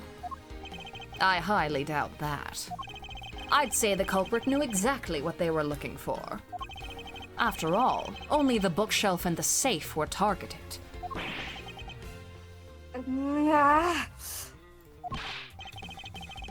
Yeah, even I didn't know about that safe, pal. And that means there's no way Maggie could have known about it either. Then, are you proposing that the killer is a prosecutor? Interesting conclusion. That's definitely looking more and more probable. What's wrong, prosecutor? Do you have a different suspect in mind now?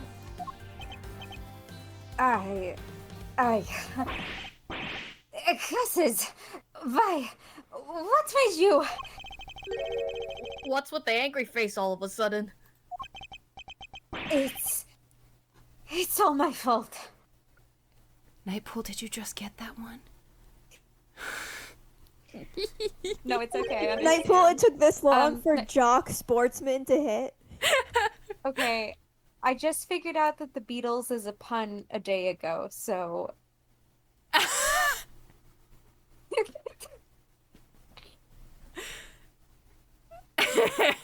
I didn't realize. I love you, Grace. After living for 2 months with a Beatlemaniac. Oh yeah, Caddy's a Beatlemaniac, right? Yeah, Caddy loves the Beatles. Damn. God, I hope she gets well soon. Yeah. She's not gonna, guys. You're trying to convert her to stayism, so. Yeah, but I never have the time to stream with her. That's, well. I mean, it is, I will say, it is working. Your spores are having an effect on her. That's good. That's good. I'm glad. What do you mean? Spores? Stayism? It's Jim. You know about the existence of secret safes. What did you just say? We were partners, like inseparable conjoined twins. That's why I safes. Wait, say all that again, you cut out. Oh, that's why I told him. I filled him in on the secret safes. That means... Yeah, I know. I had only just told him, too. Obviously, it was wrong of me to tell him. I still can't quite believe it. But the thief who broke into your room... Probably Jim. Now he's claiming that the victim was the thief. And... you were simply trying to stop him, weren't you? Miss Maggie Bird. Excuse me? I mean, you are a security guard, right? That's your job? But killing is going a bit too far, even in your risky profession. What the? You're still accusing Maggie of the murder? Yes and no. I mean, she had stumbled upon Jim, who had probably drawn his gun. I get it.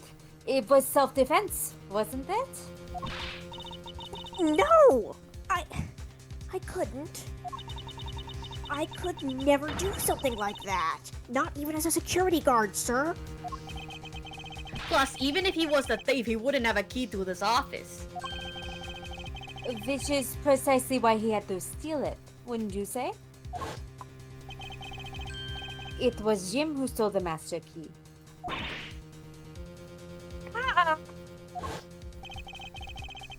Pretty impossible for a supposedly stolen key to be here with us. Unless... well, unless you retrieved it from Jim after you killed him? Cheat viewers. Oh, thanks. Thanks, Jay. Mr. Portsman, are you honestly accusing your own partner of being a thief?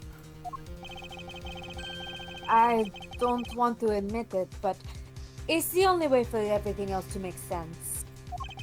Has he no honor?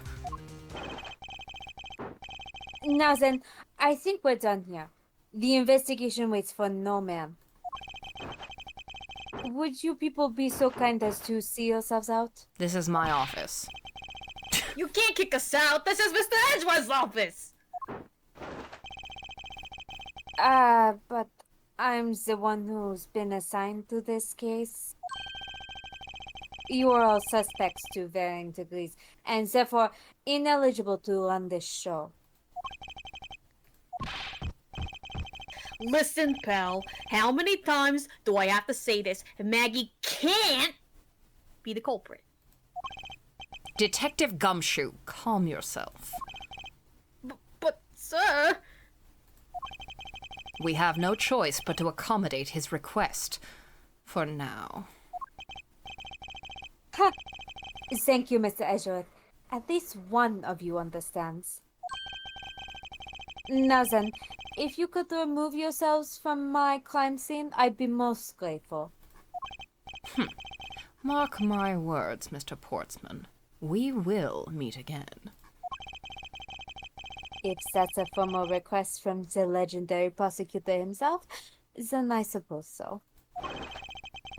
Now, don't disappoint me, you hear? To be continued. Yay!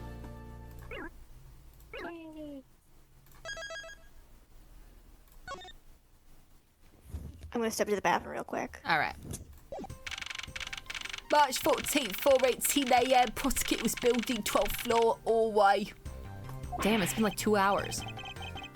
What is with that prosecutor? I can't believe how rude he was. It was unbelievable. Prosecutor's office picnics must be a nightmare. Anything where they're all in the same space must be a goddamn nightmare. God. Like, all of them, they all have their own little quirk, I guess, their own shtick. And you've also got pain. Nightmare blunt rotation. Absolute nightmare blunt rotation. Please maintain your professionalism, detective. I'm gonna find some real solid evidence proving Maggie's innocence. You'll see, sir. Oh shit, Jay's not here. But we've been kicked out of the crime scene, sir. True. So then, what now? Looks like my life's fallen into yet another gigantic ditch. That's a really cute sprite of her. It is. Do not despair, Miss Bird.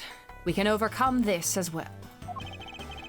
Yeah, Edgeworth fantasizing about how he's gonna fire most of them in a few years. There are many other places and things we should be looking into anyway. Really, sir? For example, this hallway. The linchpin of his argument against Miss Bird is related to the Master Key. In that case, this hallway is the perfect place to look for more information. Regarding the mystery surrounding my door. Yay! Alright. Right. No, I won't. Oh, he's moving so smoothly. It's I know. It's like, what the fuck? They like oiled him up with butter. Ew.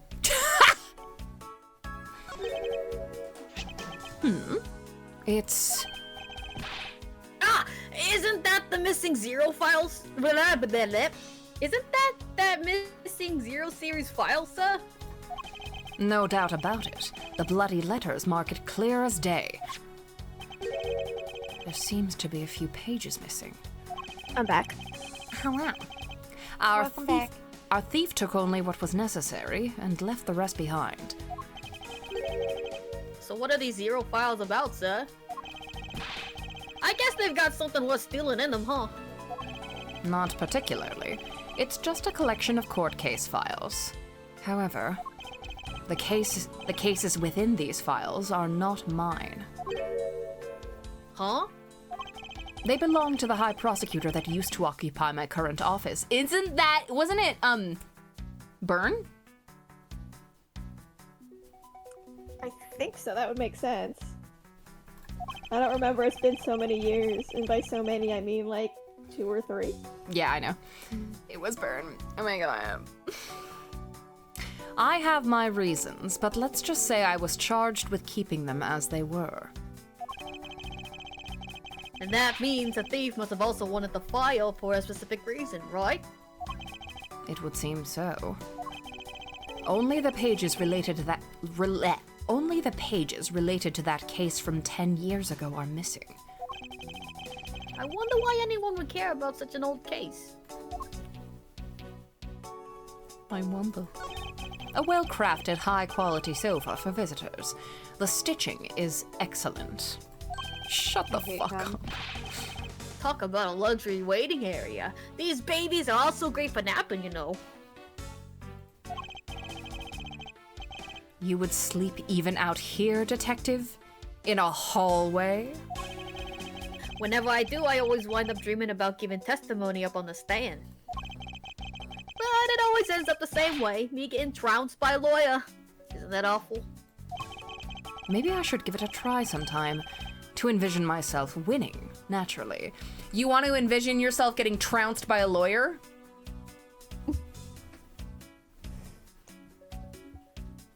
Okay. Hey, yo. Also, Abby Edgeworth almost didn't accept the chief prosecutor position, but realized it meant he could fire a bunch of people. I like the idea that he accepted chief prosecutor because he wanted to, in the sense that he wanted to help bring the jurist system to into practice or whatever. But that's also, I think, a big part of it. He just wanted to fire people as well. I also think it's no, he doesn't want to fucking do this, but also anyone else who could possibly do it, he's absolutely not. Yeah. None of these fucking stupid people should be trusted to do this. He's the guy who does the entire group project himself because it's better than having to engage with other people or listen to anyone. Precisely that. What am I doing? He did canonically just start firing nearly everyone to the point they had barely any prosecutors in SOJ. Really, really excellent. Okay. I won't rest until I've inspected every suspicious looking nook and cranny. 1202. Canonically, SOJ. 1202. These four numbers on a number plate alone proclaim this to be my office. Whoops. Hey, these number plates slide right out, sir. They have to be able to take the plate off when a room becomes vacant, you know. Although, the idea that it can be so easily removed is kind of...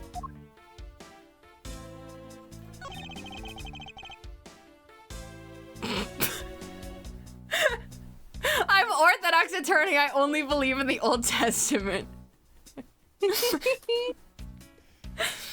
I'll cherry pick from the New Testament, okay? I can't even do that. But what about the part where Phoenix is like, I don't trust him not to push us down a flight of stairs? It's good. It's a good line of dialogue in isolation. However, Yeah. that doesn't give me anything that AA1-4 didn't read their relationship. You know what? That's fair enough. That's very fair. The only thing I'll cherry pick is I'm pretty sure the fact that Phoenix was working cases with Edgeworth over the 7-year gap in Europe is a bit of characterization from AA5. Yeah, I think so, because they were talking about, like, Edgeworth asking Phoenix to come back for Simon's whole thing. Yeah. That's the only thing I'll accept. It's a good one. If we're limiting the amount of things to cherry pick. How do you square your AA Protestantism with your Italian heritage?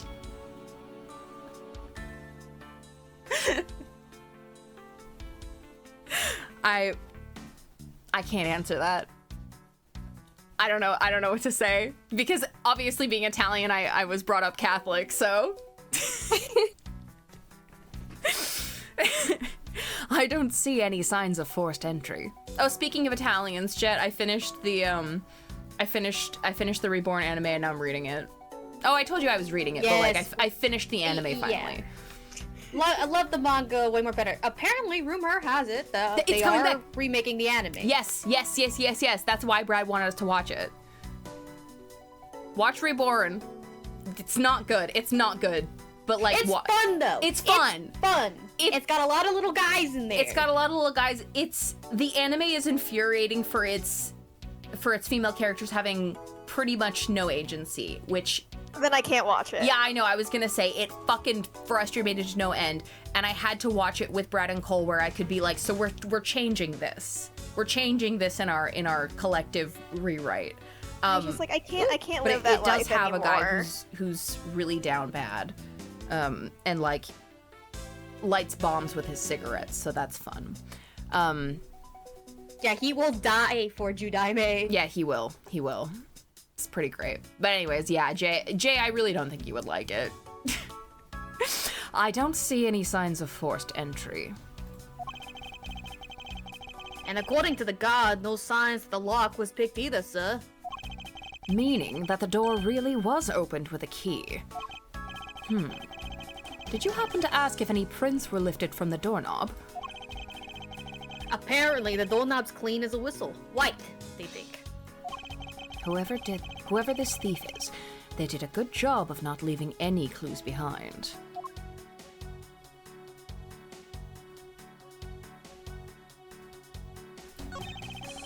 A minimalist, yet classy door made of top-quality wood. Shut the fuck up. It's sturdily made, making it near impossible to break in by force. It's almost majestic, sir. I wish I could be as stately as this door.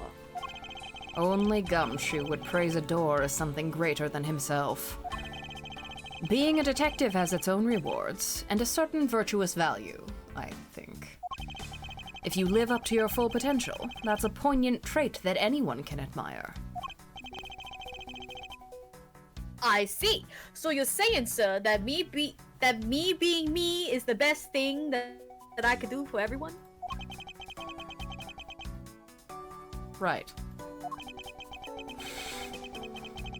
That long pause wasn't exactly reassuring, sir.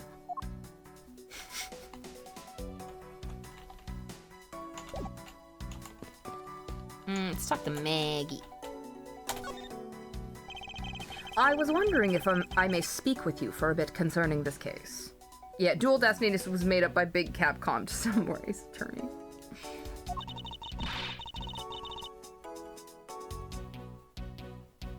I've always been a big fan of the courtroom, but this is like a dream. A dream where I'm being cross-examined by the Miles Edgeworth. I can't let this chance pass me by. I must remember to ask her about the Master Key. I should jog her memory by showing my notes to her with teeth. Have you ever met the victim before? Well, I've seen him a couple times before when I had to go to Mr. Portman's office. Mr. Faith was always playing basketball with Mr. Portsman, sir. That sounds like fun. Just once, I'd love to play with them. It sounds fun, but the only person ever taking a shot was Mr. Portsman. All Mr. Faith ever did was passing the ball, sir.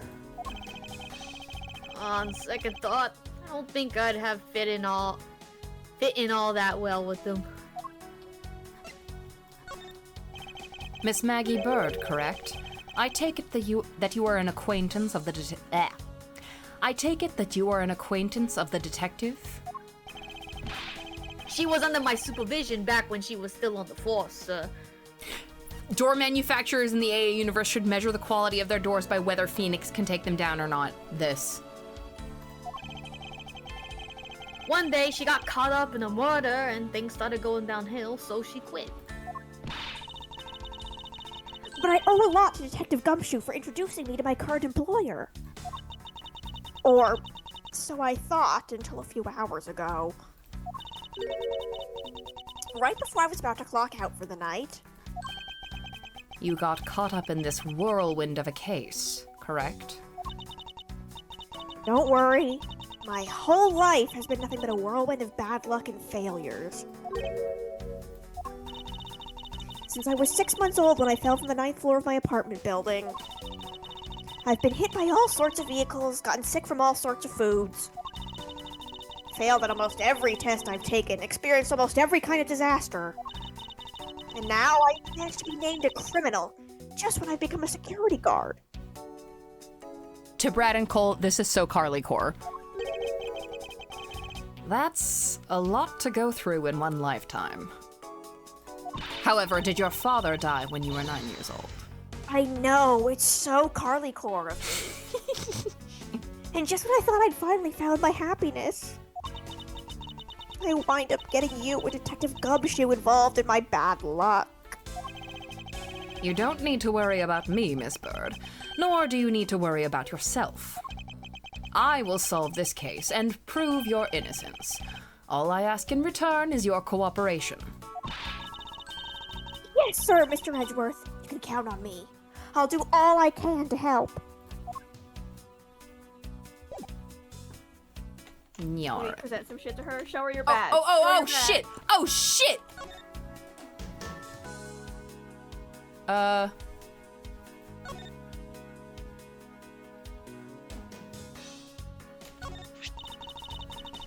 That's a prosecutor's badge, isn't it? It proves that you're really a prosecutor. Interesting. Despite all appearances, she seems to know more than Gumshoe. With that badge, even I could be a professional prosecutor. Sir, may I please try that on? Just for a little bit.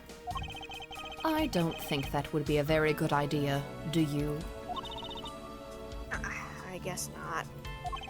On second thought, they're actually on the same level.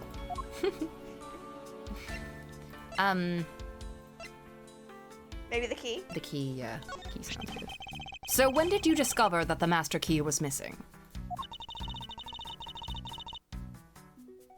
By the time I realized it, I think it was around 1 a.m., sir. And I noticed it was back at around 2:30 a.m. It was just sitting there on the ledge when their security guard... It was just sitting there on the ledge where the security room's reception window is. But I'm sure that between those two times, it was not just gone, but stolen, sir. Why is such an important key stored in such an insecure place? It's not like that, sir. We always keep the key further inside the room, away from the window. Always, you say? Except for this time, correct? Well, I admit that was a bit careless, but I had my reasons. I left it out because I was sort of using it at the time.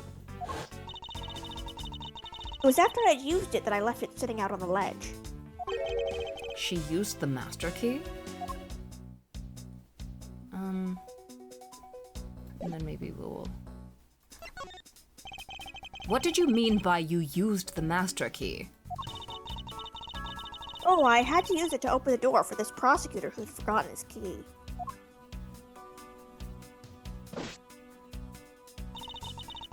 I mean, it's my job as a security guard, right? Ah! What is it? That's right! I just remembered. The prosecutor forgot his key. It was Mr. Portsman, sir. What? Please tell me more, Miss Bird, quickly. It was around 12 a.m. Mr. Portsman had forgotten his office key, so he came down to security, sir. And that's when you loaned the master key to him? No way! It's against regulations to loan the master key out to anyone. I walked with Mr. Portsman to his office and opened the door for him personally, sir. I see. And then, what happened after that? Well, he called for me to come close up his office as he was leaving to go home. That was around 1:30 a.m., I think. So, in summary, for the sake of one forgetful prosecutor, you used the master key twice tonight. Yeah, I love that art of Maggie. Talk about suspicious. I doubt you can say that you've never left your keys at home, Detective. I think this calls for a thorough examination of Mr. Portsman's door. Let me out of here, Oh, basketball. What is a basketball doing here? That's Mr. Portsman's prized possession, sir. I heard he also plays soccer, dodgeball, and even tennis. The Prince of Tennis, And not a single one of those sports is suitable to be played in a hallway. I can't walk past the... Thank you. Oh, hey, brother. It looks like you're in quite the pinch, Mr. Edgeworth. To be sure, a murder within the walls of the prosecutor's office is no trifling matter. We must find, apprehend, and punish the killer accordingly, post-haste. Sounds like a messy case you've got on your hands. If you ever feel lost or need some advice, my door is always open. How gracious. I will keep your offer in mind. Who is this guy again?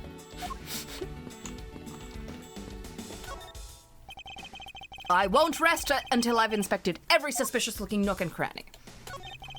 Room 1203. I take it that this is Mr. Portsman's office. Wait then, it's been that... Earlier, there was a comment that was like, why would it matter if you need to take the numbers off? And I was like, oh, maybe it's their prosecutor number, blah, blah, blah. Like, you know, that you slide it in to whatever room they get assigned. But if it's room 1203, then yeah, why would it fucking matter if you could slide the number plate? I don't know. I guess if it's like vacant, then they like... They're too cheap to get like nice like metal numbers to attach to the door, so it's just on like pieces of paper. Yeah.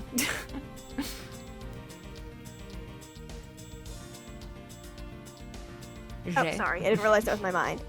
Yeah, you can't mistake it because of that basketball hoop, sir. Oh, that reminds me, Mr. Portsman had actually wanted room 1202 really badly. But since you were already occupying it, Mr. Edgeworth, we put him next door, sir. So why was Mr. Portsman so particular about getting room 1202? I'm not sure, but I bet it's because there's something like his birthday is December 2nd. Yup, that's gotta be it. I can't think of another reason why. I can think of at least 3. Bah, why am I wasting time thinking about this? The door is locked tight. But the old credit card trick wouldn't work here, huh, Mr. Edgeworth? This is the office of a high prosecutor detective. Yeah, Grace. Bah. Bah. I mean, Manfred also says bah in the official trilogy localization. Those doors would be pretty ineffective if the average cat burglar could get through them. Uh-huh, so I guess only a great cat burglar could get in. That must be who our culprit is. The great cat burglar! Might I advise you to return that conclusion to whatever pawn shop you brought it from? Hoops McShooty. It's Mr. Portsmouth's personal basketball hoop. I can't believe he put something like this in the hallway of a prosecutor's office. But, you know, it's actually pretty useful, sir. I haven't gotten lost trying to get to your office since it's been here. How long have I had the same office, and yet you still manage to get lost?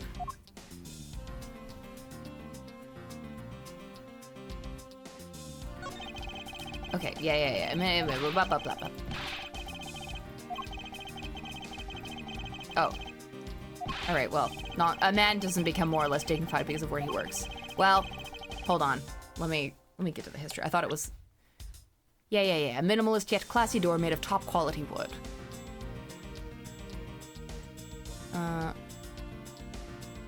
Even Mr. Portsmouth seems dignified just because he works behind one of these. Nonsense. A man doesn't become more or less dignified because of where he works. Well, he still seems more dignified than Mr. Payne. This is true. Oh, thank you so much, Grace. Mr. Payne. I suppose custodial work can also be dignified. Alright, let me out of here. Okay, I already checked this area. Big. The back of his head looks real good. That little tuft. The little tuft! It looks so good! Wow! Oh, it looks so cute! It looks so good! His little duck butt. Aw. His moe tuft. Aw.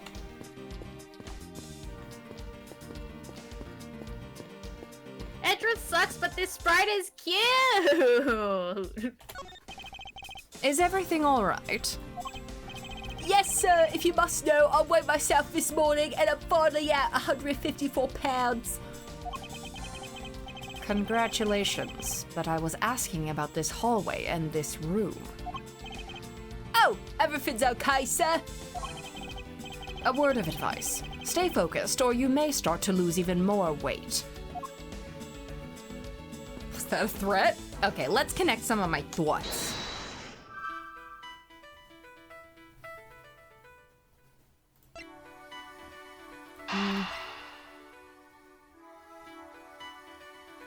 Missing from around 1 a.m. till 2:30.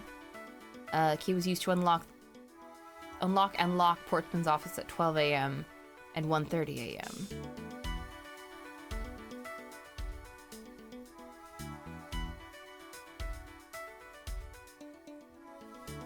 I feel like these don't make sense. Miss Bird, I'm afraid there's a flaw in your story. What? No way, pal. I mean, sir. You said that you locked up Mr. Portsman's office around 1:30 a.m., correct? However, the master key had already been stolen at that time. Wow. Nothing gets by you, Mr. Edgeworth. You saw that contradiction like a pro. I had totally forgotten all about that. But thanks to you, I remember it now. You're right. It was around that very time I realized the master key was missing. And? This is such a cute drawing. It is so good. Well, I'm a security guard, sir. I couldn't just admit to losing the master key, could I? So I pretended to lock up his room, sir. You pretended? Yeah, I used my house key and made it look like I was locking up, sir. So, in actuality, you never did relock the door, then? Well, I thought maybe I could go lock it after I found the key.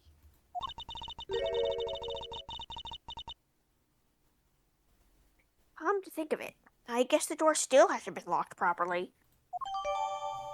Oh.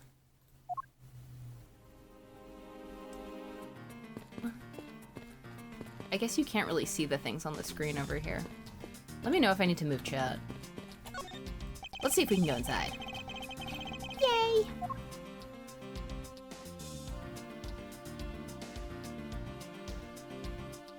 Have we investigated the other door? Okay, ill credit card trick, blah blah blah. There's still something that we have to investigate here, though. Yeah. Am I crazy? What's going on? Did we investigate the basketball hoop? Yes, we did. And we investigated the number. Are you sure? Because aren't we... Doesn't it show the little check mark next to it when we're back in the main overworld? Well, he said when we came back here, it said that you had to investigate every nook and cranny. God, right? that's so But smooth. it's got the little check mark next to it on the magnifying glass. Doesn't that mean everything's been investigated?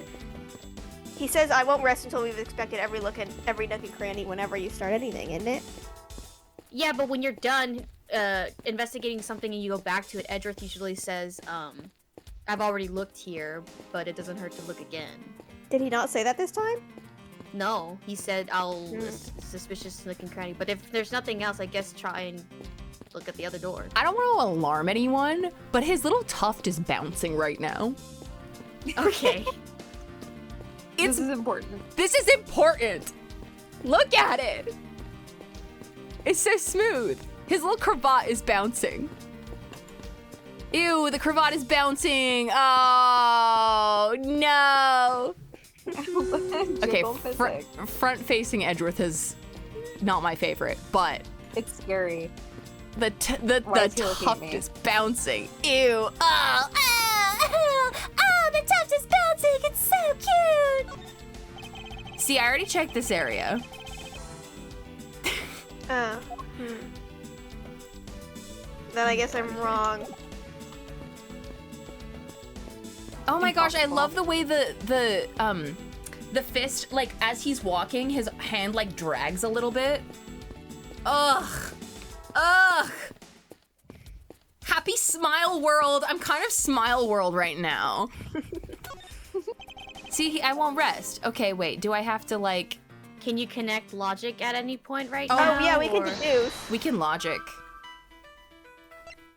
None of these.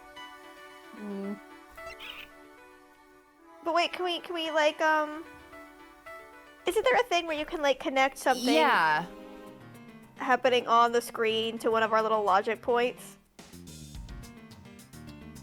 I think I'd have to... Are we missing something somewhere else? Maybe. It's entirely possible. Maybe... Have we talked to her about everything. showed her everything? Let's see. Is there anything else we can present to her? Oh, wait, but she told us about this. Whatever. I've had to open up Mr. Portsman's office for him a number of times before. I've also had the chance to see the inside of his office on a number of occasions, too. He's got shelves upon shelves of sports memorabilia, trophies, and awards in it. To the point where it's almost beyond gaudy, sir. But maybe I just feel that way because I'm jealous, since I don't have even a single one.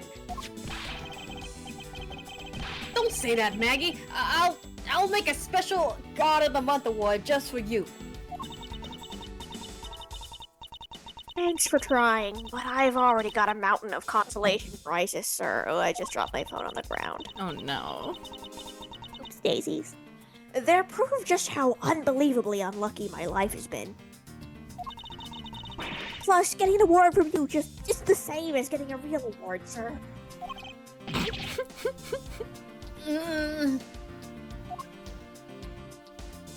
Can you go back to the jock store? Yes. Fucking hate this house. I dropped my phone on the ground and everyone could hear it like a herd of stampeding elephants. No, I could never mean that. I don't hate our house. It's too good. Was there a little spot? I can't think of anything else we could have to No, investigate. that's a classy door.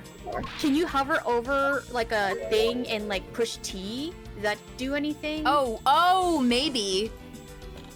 There we go. Okay, I forgot about this. Yeah. This is what Jay was talking about earlier, like Yes. being able to, yeah. Okay. Yeah. I thought we had to be like I thought we had to activate that by talking to him or something. No, there's that deduce menu. Eureka! There's a contradiction here between reality and the evidence. If what Miss Bird has said is true, then why is this door locked tight? Huh? You know, you're right. Miss Bird, are you sure you didn't relock this door? I am certain of it, sir.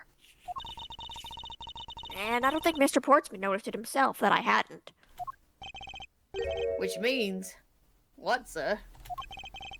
It either means that he actually does have the key to his office, or that the door Miss Bird opened wasn't this one at all, but a completely different one. Right, because they can switch out the number things. And... She opened a different door, but how can you prove that? There's an easy way to find out. All we need to do is... we need to examine these. Prints on the number plate. What? The prints on the number plate. They will tell us all we need to know. Everything? Really? Like what, sir? Like, well, for example, and such as... God, I love him. I love him so much. Well, we know for sure that Detective Gumshoe's dinner will only consist of instant noodles. Wow! That was amazing, sir. How did you know? Was that supposed to be a joke to cheer me up, Mr. Edgeworth? Yes, that's it. Now, then, we should get back to doing what we need to do. And that is, we need to examine these. The prints on the doorknob. I guess? Because, it would have been... Oh, it would have you been able to go Maggie, in, right? if Maggie's prints were on the other doorknob. Yeah. Right. The prints on the doorknob will tell us everything.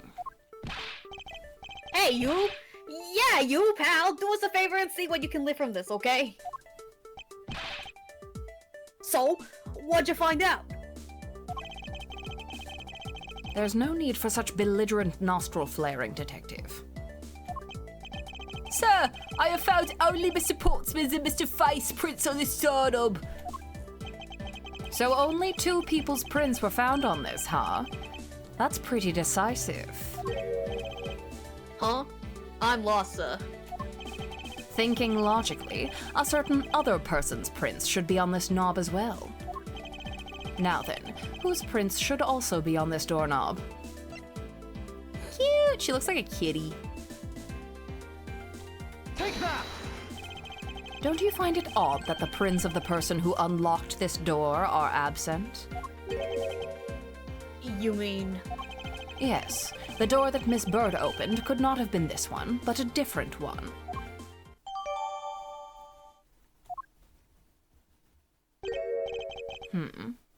What have we here? I won't rest until I've inspected every suspicious-looking nook and cranny. All right, we got this. What is this? Looks like a scrap of paper. I'll get it, sir. Let's see. Oh, there's something written on it. It looks like a note from the victim. I brought the 3 pieces of evidence by just like we talked about on the phone, but it looks like you're out. Guess I'll catch up to you later. I brought the 3 pieces of evidence. Say it loud and say it proud. Yeah, and it's for Mr. Portsman. Why are you talking like that, Mr. Edgeworth? What came over you? Sorry, I was possessed by the spirit of Vic Michaelis's ex-step-grandmother. Aw, man, not this ghost shit again. How many times do I have to tell you that ghosts do not exist? It's occult bullshit. Okay. Alright. What's this? What are you looking at, sir? Oh, hey, how about a game? That's okay, Detective. I just found the position of this hoop to be a little off. Note to self, Mr. Edgeworth ain't ballin'. Hey, you're right, sir. I guess it shifted when someone made a seriously sweet slam dunk. Yeah, Mia could show up to... Mia. Yes, Mia. God, Maya has me so fucked up on the pronunciation of me and Maya. Literally. That bitch. Mia could show up to Edgeworth and Phoenix's wedding and she still wouldn't believe it. Yes, exactly. Exactly. I feel like I made a post about that once. The positioning of the hoop is definitely unnatural. I'd better take note of this.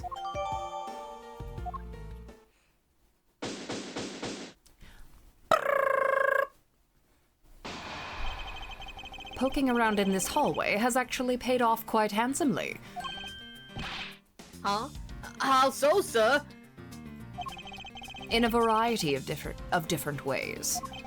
I think it's time we had a little chat with the real culprit of this case.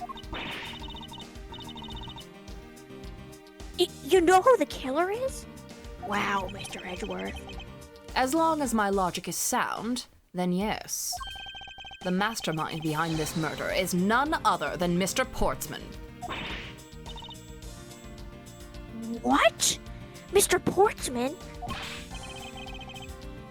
I knew it. That's exactly what my logic senses were telling me too. I suspected it was him from the instant he accused Maggie of being the killer, sir. That is anything but logical. Lady and gentlemen, prepare yourselves. I don't know why that's really getting me. Come what may, it's time to knock on truth's door. Okay. Okay. March 14th, 5:12 a.m. I prosecutor's office, room 1202. They've been awake for like 3 hours. I mean, awake, but like they've been here for like 3 hours. Mr. Portsman, I finished processing the bloody letters, sir. The bloody letters. All right, let me take a gander at it. Pass it here. And by truth, let's just say, yeah. Wow, very cool. Okay, looking good. User, take good care of this.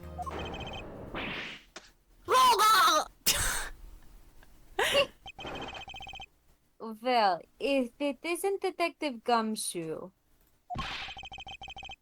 End of the line for you, Portsman. We got you now. Call off your dog, Mr. Edgeworth. Is this some kind of joke? It's no joke. We know, Mr. Jacques Portsman, that you are the guilty party in this case. You must be pretty upset getting chased out of your own room. I'd be mad too. So I guess you can stay if you promise to stay out of our way. You intend to hide your crime under the guise of a prosecutor doing his job? I can see right through the unsightly, paper-thin mask you wear upon your cowl. Who'd have ever thought it would come to this? Actually, Come to think of it, your mentor was Manfred von Karma, right?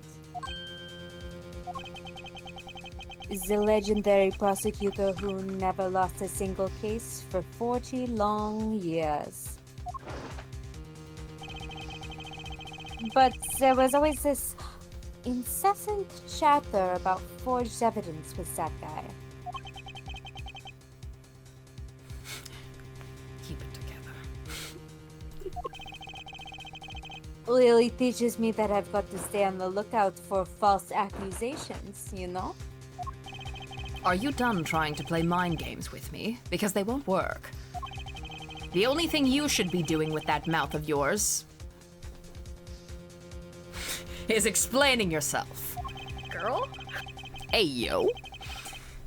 Although that too will only dig your hole deeper. Either Girl? way, hey, yo, your hole? Your game is up. Yeah, this Well. is. Sorry. No, go ahead. This is just rude. At least bring up Edgeworth's own long history of rumors and forgery. Well, aren't we full of ourselves? Even though you have yet to prove anything?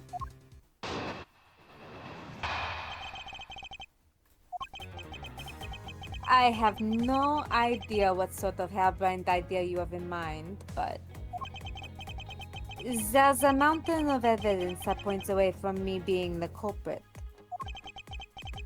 Besides, how, may I ask, do you propose I unlocked your door and got in here? Look, I feel bad about doing this to you, but I've got work to do, so we're done here. Sorry, but we are not finished yet. Boy, you're stubborn. I suppose you're basing your accusations on something? I'll show you what I'm basing my accusations on. With evidence. Oh, I assure you, it's quite based. I'm sounding like that man again.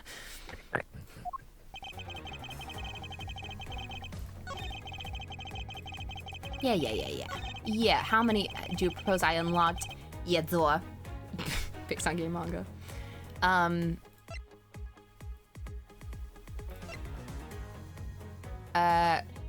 Now see, I don't know if I should...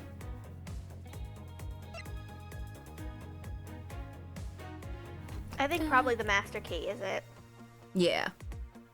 I really love how they remastered this one. It's a good remix. Objection! I believe you were able to open my office door. With the master key, no less. Objection! Wait. Hold on for a sec.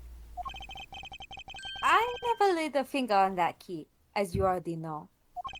Precisely. You were able to open my door without lifting a single finger. Well, maybe you did, but only to direct. That's right. You used your finger to direct this person to open my door with the key. Take that! You had asked Miss Bird to open your own office door for you, yes? Yeah, I kind of forgot my key at home. Happens a bit too often for my tastes, you know? But the room you had Miss Bird open at the time was not your own, was it?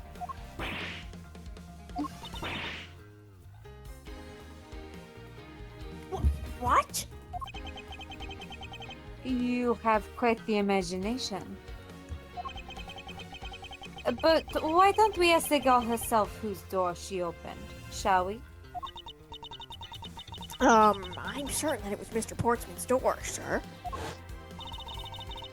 I checked the number plate to make sure I was opening the right door, sir. See? Ms. Bird backs up my story. Yet, what if you had misled her, to fool her into thinking what you wanted? Ha! And how do you suppose I did that? By switching the number plates on our doors, for example. That's right. They do slide out pretty easily. Furthermore, you then used one other thing to give a very strong impression. that the door she was opening was yours, and not, in fact, mine. What was it that Mr. Portsman used to make sure Miss Bird think it was his room? Where is it? Where is it? Take that! What? The basketball hoop, sir. It's quite the peculiar fixture in any hallway, let alone a hallway in this building. Which is why it left an unusually strong impression on you. I'm sorry, I don't mean to make him British ever. It's more like a transatlantic sort of. Not you, thing. Tony. The take that sounds. Oh, it sounds a bit little British. to me. I see. It's an object perfectly suited to sit just outside the office of a peculiar prosecutor. Ah! That's very true, sir, because there was a basketball hoop sitting there. I thought the door I was opening had to be Mr. Portsman's. There are signs that the hoop has been moved. To sit it in front of my office, to be sure. I see. So that's how you throw suspicion on people. Thanks for the tip. But I think your conjecture is a little off the racetrack. Track. Track? It is how you say, Racetrack? it has a simple, how you say, je ne sais quoi. How you say je ne sais quoi? It's a fucking French word, you idiot! Word you say it. God, iconic pieces of media. Iconic! Now you're just spouting nonsense. I had the girl open my office door.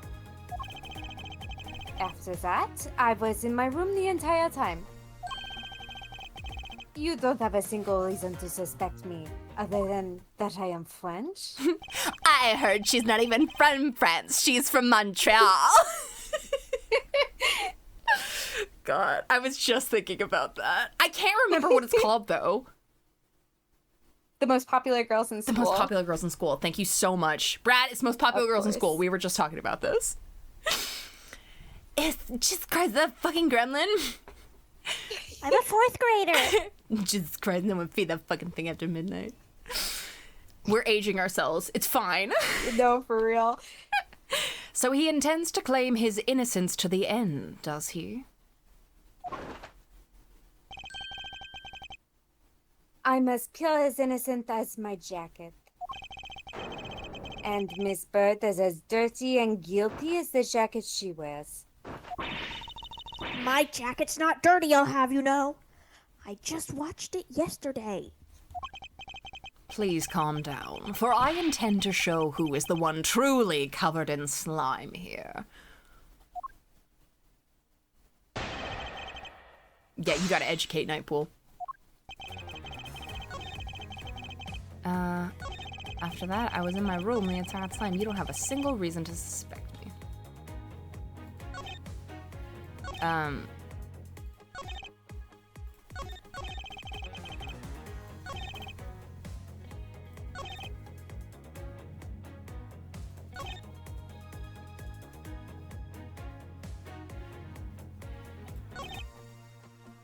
Hold it! Moonlit Soju, thank you for the raid. Welcome. We're Hello, playing. Moonlit Soju and company. We're playing a long-awaited game, a long-awaited duology. So welcome everyone. Raid, thank you so much. Welcome to Miles Edgeworth's Mind Palace Simulator.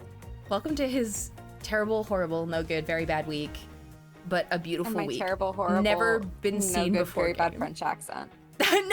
No, you're doing so well, Grace. I'm like was said before, it's giving a very femme fatale energy to Jacques Bartman. It's fueled by my hatred of French people. Sorry. So true.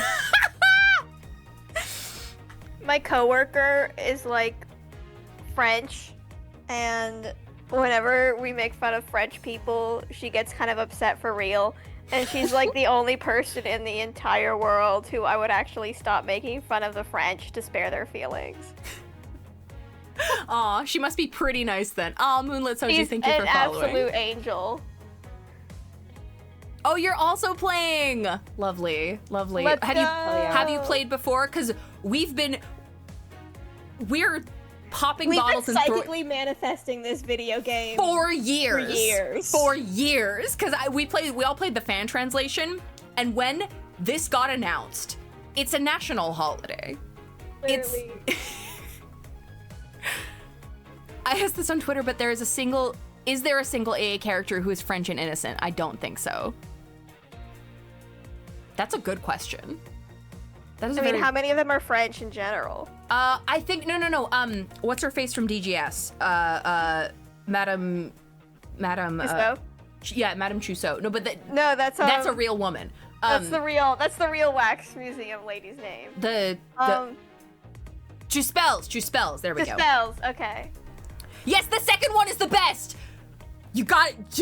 Oh, Moonlit Soju, I'm so excited for you to get there, because It's really fucking good. It's not my personal favorite game in the franchise, but it's objectively one of the best. it's I can't, if I speak, we will never get through this one case.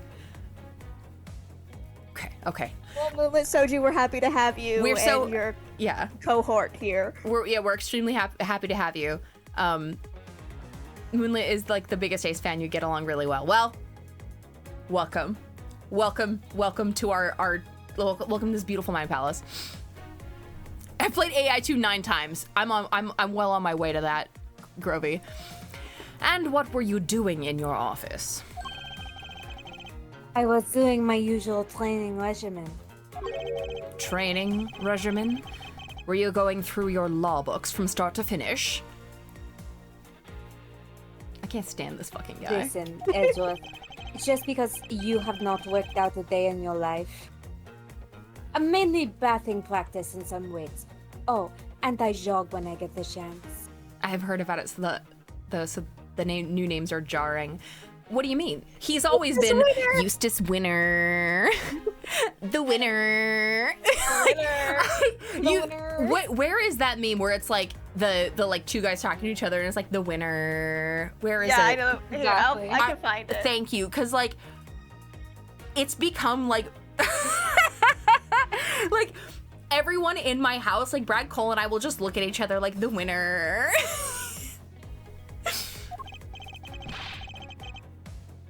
Wow, you must be the buffest prosecutor we have.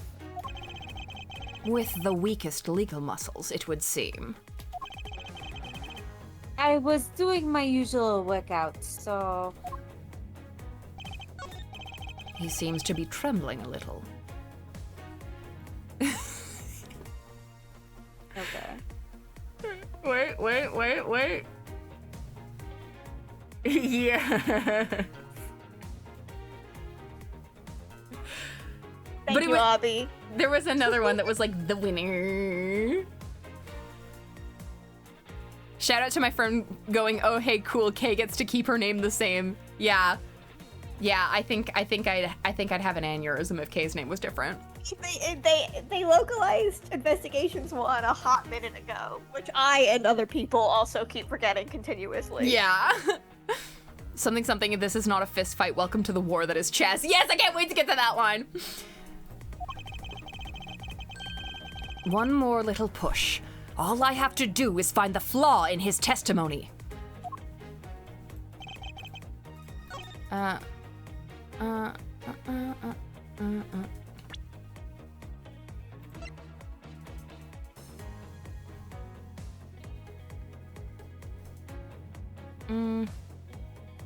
It's probably that, right? Because the Probably. prints aren't on the door, so what else would it be? There we go.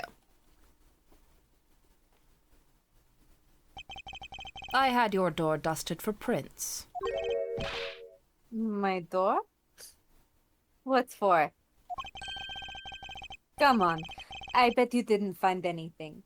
You sure are good at wasting time. You're right. I didn't find anything.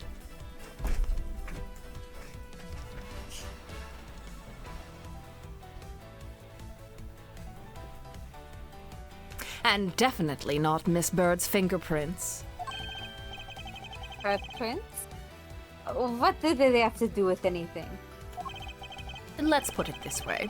If she really was the one who opened your door, then her prints should naturally be on the doorknob she touched.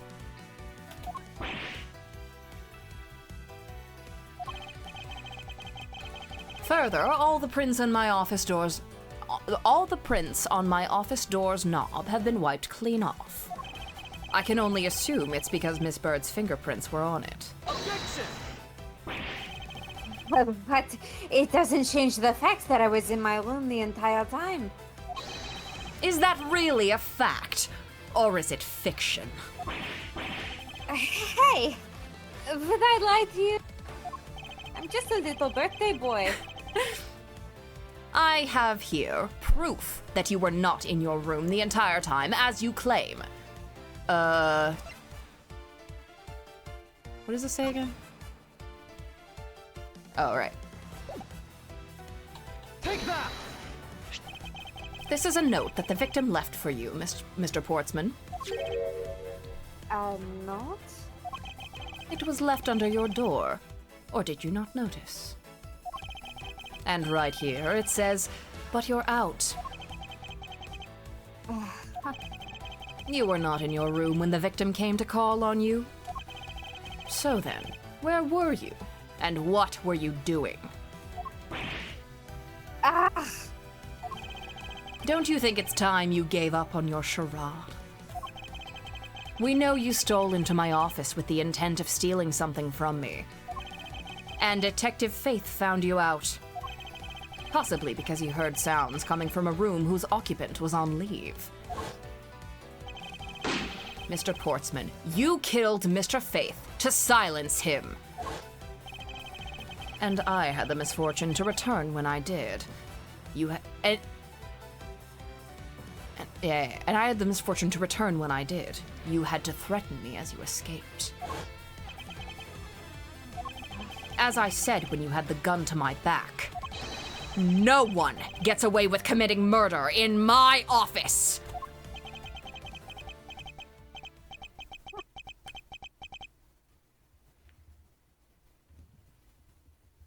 Grace, it's not coming through if you're saying anything. I'm laughing, I'm sorry. Turn your Your mic sensitivity is working against you here. yeah. Turn your noise cancellation to none. My dramatic moment. I'm so sorry.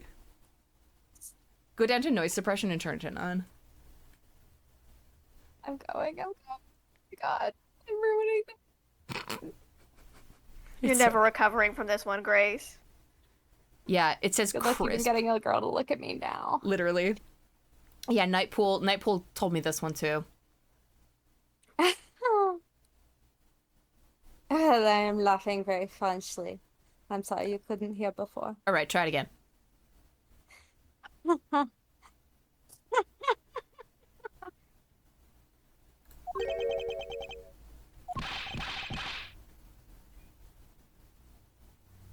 It's not coming through! It's not. No, I'm so sorry. Just switch to push to talk. I see. I'm so sorry. How do I push? I mean, what keybind is it on? Okay, ma'am. Also, make sure you turn the card over and read the 3 numbers on the back as well. Her laugh is too French to pick up. It's too close to pick up. There we go. Cool, clean, crisp. And just what's so funny, pal? Oh, well, that look of seriousness on the face of this office's finest prosecutor, as he makes a huge mistake in accusing me, is simply too much to bear. There's just nothing else like it in the world. What?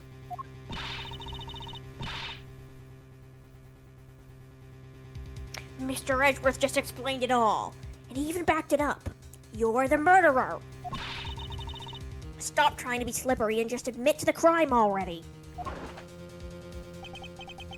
And as I said earlier, it's also circumstantial, so full of conjecture. You say you checked my doorknob for prints? Well, I can readily confess that I had wiped that knob down well. Huh? I'm a little obsessive compulsive, you see. I didn't want to touch a doorknob that you had touched. Which is why I wiped the knob down as soon as I could after you opened your door. After that, it makes perfect sense that only Jim and my own prints would be on there. You made that up just now, didn't you? Furthermore, as for this note Jim left for me, do you know exactly when that was? For all we know, he could have left it there before I arrived at the office. Like, early evening, for example? Are you saying you failed to notice a note in your doorway? Hey, even geniuses fail at times. I was probably too preoccupied by work-related matters, although that's no excuse. Now that's just a flat-out lie. There's no way you didn't notice a note that size. But you can't prove that, can you? Say something, Mr. Edgeworth. Back me up here, sir. Ugh. Portsman makes a good point. I can't prove that he didn't simply overlook it. Besides, I have an airtight alibi. Airtight, you say? I only just realized I had one as we were talking. I guess it would have been better for all of us if I had told you sooner.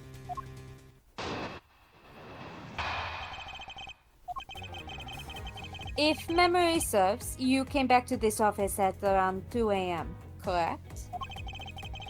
And it was then that you had that unfortunate confrontation at gunpoint with the culprit. But at exactly that time, I was down in criminal affairs. Ask around. I'm sure the other detectives will corroborate my story. It's the perfect alibi. Do you really think it's that perfect? Like I said, I don't care. Ask around all you like. You'll see for yourself. Detective Gumshoe. Sir, yes, sir. I'll go check out his alibi, sir. Be right back.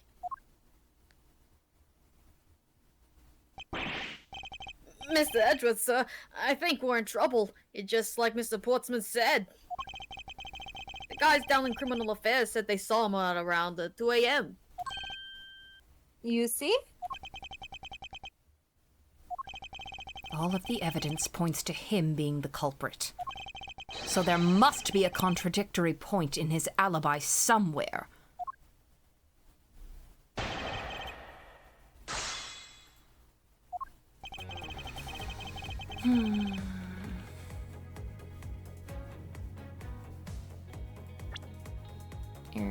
Hold on. Body was found at around 2:05. Okay.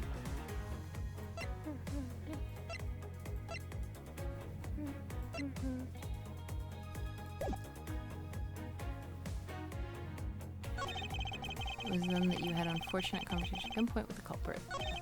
But exactly the time, I was down in criminal affairs. And it was...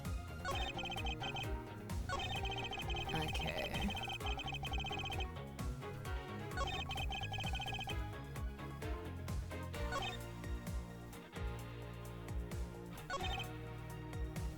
Hold it! You are correct. It was around 2 a.m. Are you sure? It's really important to me that you're spot on with the time. I remember checking my watch then, and make no mistake, it was 2.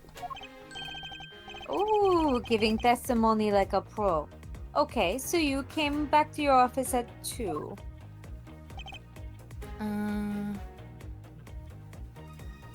Hold it! It is as you say.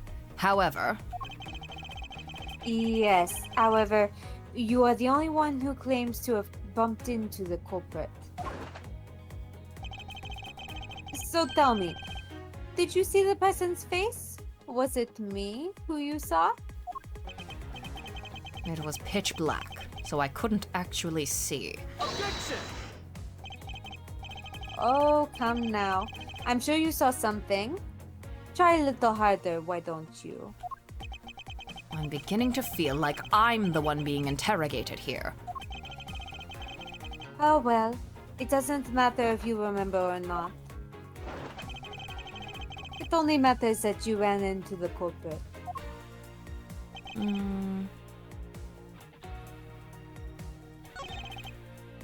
Alright, let me see what we've got to say about this. Well, we did go and ask around to confirm your testimony. And it was just as I said, right? Yes, a number of detectives said that they saw you around that time. See? I have the perfect alibi. Is that the ace I had up my sleeve? Attorney? Great Holy Ace shit, Attorney is that an Ace Attorney reference? Might be. Ugh! Portsman's alibi may seem bleh. Portsman's alibi may seem perfect at first glance, but I know there's a hole in it somewhere. All I need to do is press him a little and see what comes of it. Okay, wait.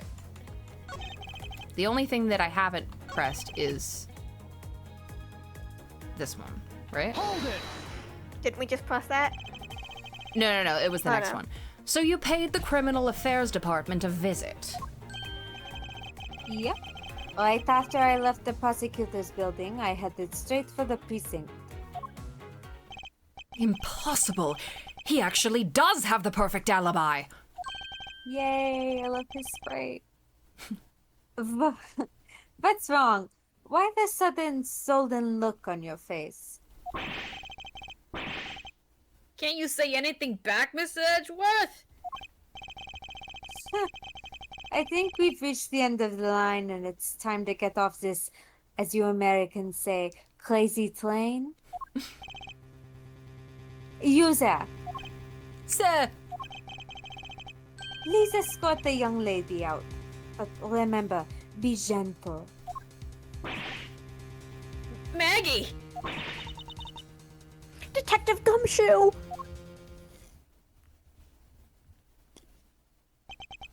Is there nothing I can do? There must be a way to turn this situation around. If only I had a clue. Did I miss something that can help me cast doubt on his alibi? I need to calmly think this through one more time, and with logic.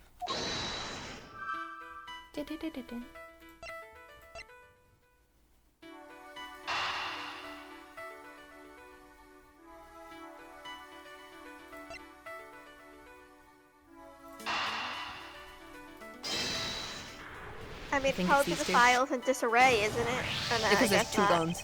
There were 2 bullets left at the scene of the crime. One that robbed Mr. Faith of his life. And one that nearly robbed me of my jacket. I don't think those two things are comparable, Edgeworth. Sorry, did you say something? Sorry, Mr. Edgeworth. I don't know what came over me. I'll go stand over here. You do that. However, the murder weapon only shows signs of being fired once. Meaning that it is entirely possible that a second gun was used in my office tonight. But seeing as how the killer had to steal Mr. Faith's gun, I doubt the killer had another gun up their sleeve. Therefore, the second gun could have been the property of an entirely different person. Which could mean that there was another person who paid a visit to my office tonight. Well, gee, I wonder who that could be. Could have been anybody. Wanda. Let her twirling hair who could have been. That was scary. I didn't like it. I love doing that laugh so much. Like,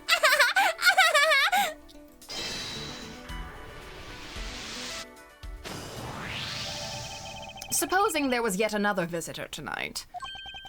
That would also resolve the issue of why my shelves were appended twice. We know that the shelves were disturbed once before, and once after the murder. The laugh's so scary it woke me up. No, sorry, Abby. So it shouldn't be much of a stretch to think that it was the work of two different people. You're gonna hear that laugh again when Justine Courtney, there's Verity Gavel Gavel. shows up. I gotta say, no, like, after having some time to sit with it, like, I do think Verity Gavel is the better name for her.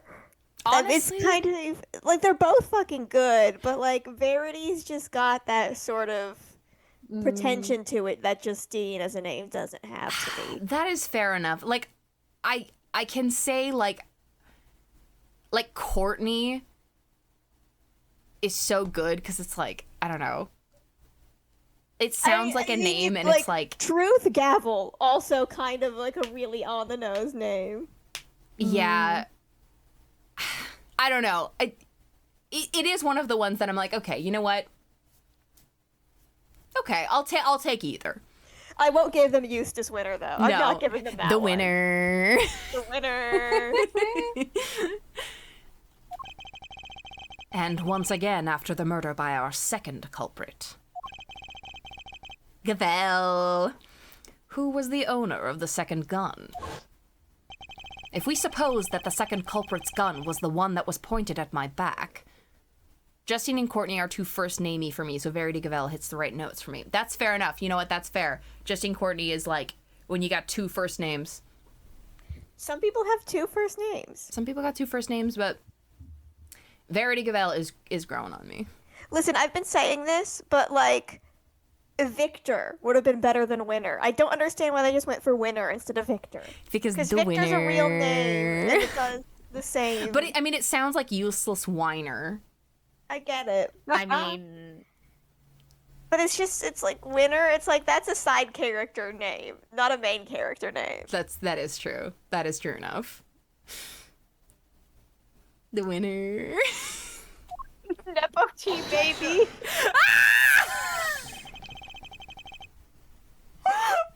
Nepo Tea baby's really good.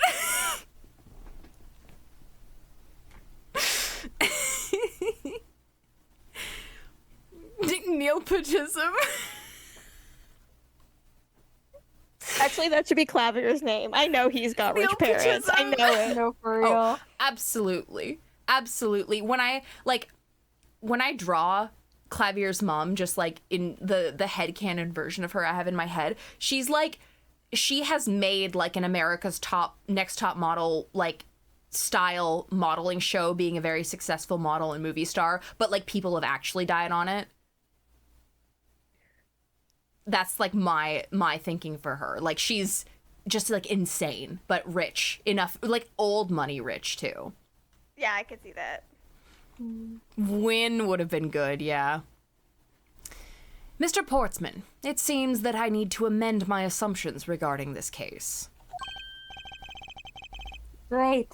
So you've finally come to your senses.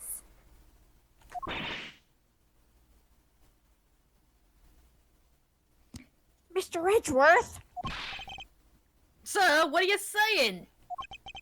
This has been a big misunderstanding on my part from the start. I had assumed that the person I ran into was the killer, but that may not be the case. What do you mean? The person I ran into was just your average thief. A thief? But, sir, doesn't that cause some sort of contradiction in the facts? Not at all. It simply means that the killer was someone else. And it means that in actuality, two culprits stole into my office tonight. What do you mean, two? It explains both why my shelves were disturbed twice and how there were two guns. Jet seething, that thief was not average. Mr. Portsman tricked Miss Bird and gained entry into my office. Objection! Now you're just leading the argument. You still don't have any actual proof, you know? If you could please go along with my hypothetical scenario for now, Mr. Portsman. In the end, if you really are innocent, you should have nothing to worry about. Now then, returning to my scenario, Mr. Portsman was out to steal something from me. Oh my gosh, the scenario? Is that like a Is that an Omniscient Reader's reference? Viewpoint reference? Which is why he checked my secret safe and ransacked my shelves. This is the first time. So then, this would be when the files were put back in the wrong order, right? Correct. And then, just when I was about to look somewhere else, who should walk in but his own partner, Mr. Faith? But why did Mr. Faith come into your room, sir? He probably had business with Mr. Portsman, which is why he was in the area. But that's when he noticed sounds coming from my office, would be my guess. Oh, because you were supposed to be away, right? And he must have thought it was odd, so he came into the office to check it out. Correct. And as a detective, that was the right thing to do. But when he came in, he found his own partner standing there. Because it was Mr. Portsman. Oh, because it was Mr. Portsman, Mr. Faith probably let his guard down. But Mr. Portsman was not so merciful as to let him leave alive. He waited for a chance and stole Mr. Faith's gun from him. And then he killed him. He silenced Mr. Faith for catching him in the act of stealing.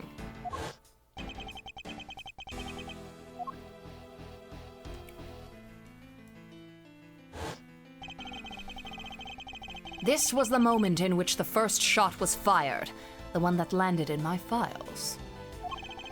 Following that, Mr. Portsman wiped the gun down and left it behind as he made his exit.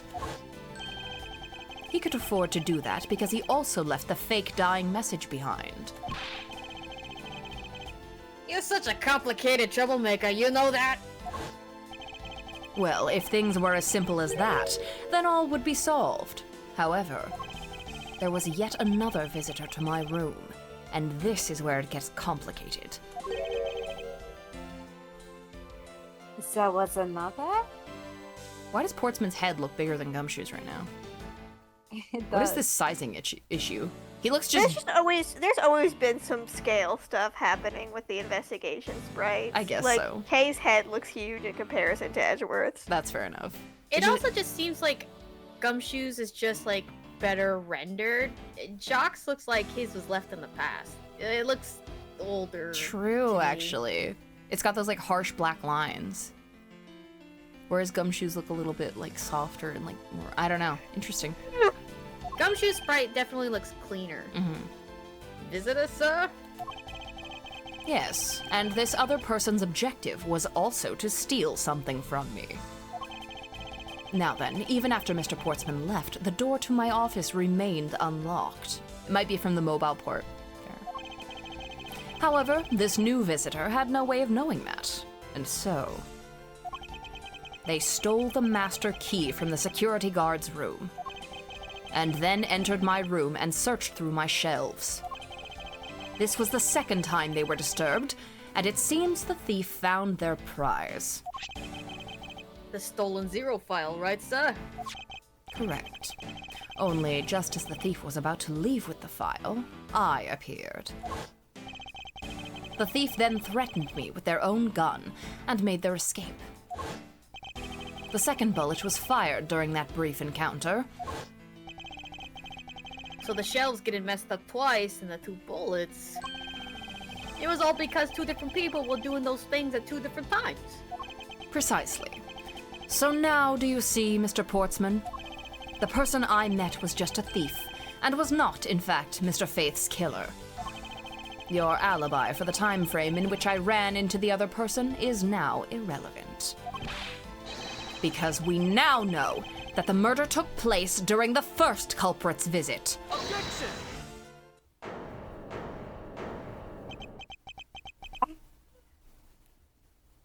It's being French phobic again. I'm so sorry. Oh my goodness. Oh my guts. Sacre Oh my bleu. god. Sacre bleu. Tabernacle. What's so funny, pal? Absolutely splendid. Your scenario explains everything. Of course it does. It's Mr. Edgeworth after all. But, you know, it still doesn't change the fact that it's all circumstantial. Supposing if, and that's a big if, your theory is right, it would indeed render my alibi, which has withstood scrutiny, mind you, irrelevant.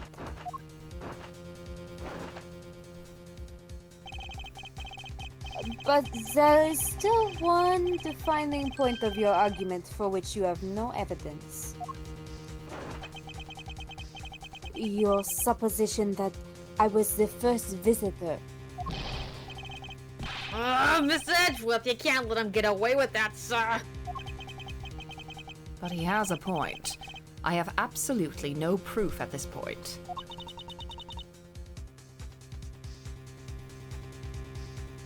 Don't say that, sir.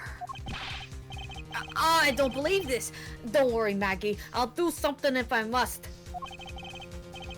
You know something? I find your attitude to be somewhat peculiar, Mr. Edgeworth.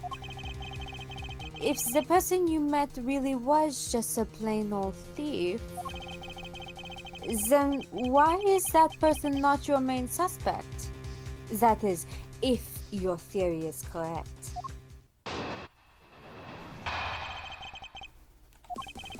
I forgot how long this opening case That is. thief you ran into should be your real suspect, wouldn't you say? We should be out here looking for that thief right now. They might still be nearby. I hate to repeat myself, but as I've already said, I was training in my room. Presto. And when Jim came to deliver some evidence to me, I was down at criminal affairs. So, I can't be expected to know what happened around here after I left. I forgot how long this is tagline of these games. So you think we should be out there looking for the thief? Of course. Now isn't the time to be having these dead-end discussions. I don't think it's at all dead-ended. I find your alibi to be fascinating. Let's continue where we left off, shall we? I know he's lying. I know he was here at the scene of the crime. I just have to find a way to prove it. Do we want to just finish this first case? Or do we want to... It said he had stuff to do with the morning. Oh, I think yeah. Just finish it. I kind of said that to kind of like get us back on track because we did get really derailed because we were really close. It's literally just this alibi and like the epilogue of this case. Okay, let's finish it. Okay, should be a real suspect, wouldn't you say?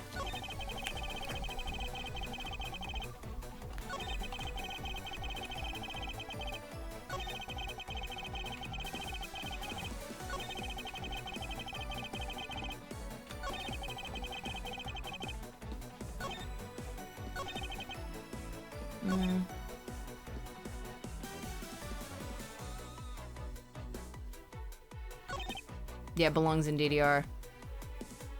I would love to do some of the investigations things in Beat Saber. Oh my god. Oh, that'd be so fun. Hold it! Once escaped, I highly doubt a thief would linger nearby. Well, you never know. Maybe they didn't get what they were really after. Oh, you talk like you know quite a bit about this thief. Ha! It's nothing like that. I have no idea about anything. Me. I have no idea about anything all the time. After all,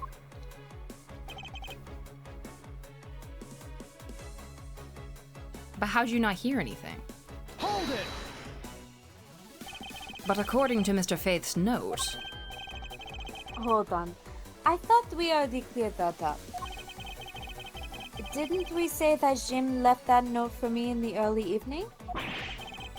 If you have proof that he left it at a different time, say just before he was murdered. I don't have any, no. You see?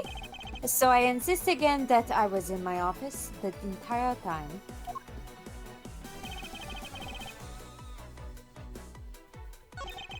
Yeah.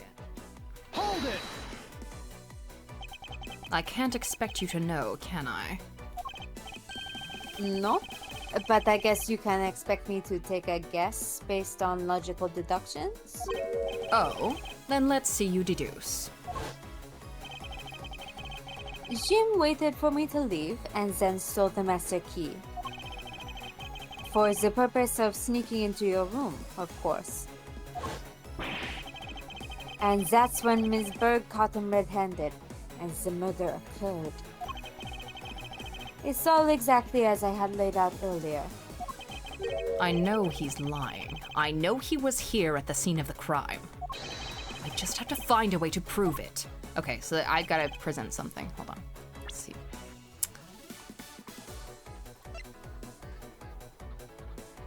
Pages pertaining to a case.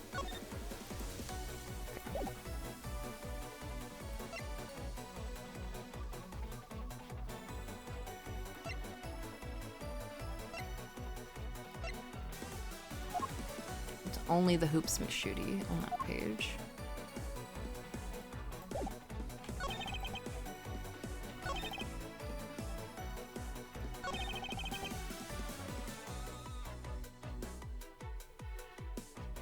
Have I pressed all of these? I don't know. All right, let's. Hold it! Why didn't you go there with Mr. Faith? That's because he said he was tired and was going to take a quick nap. This track is like if a car racing video game had a spin-off called Race Attorney Investigations. Race Attorney Accelerations. Yeah. Race Attorney Accelerations. I'd fucking play that, bro. You know those sofas in the hallway? He likes to sleep on those. It's one of his habits. And what of the evidence he brought? They were things related to yesterday's case. Just 2 items, a gun and a pendant. Interesting. This piece of testimony seems too crucial to let slip through the cracks. A gun and a pendant.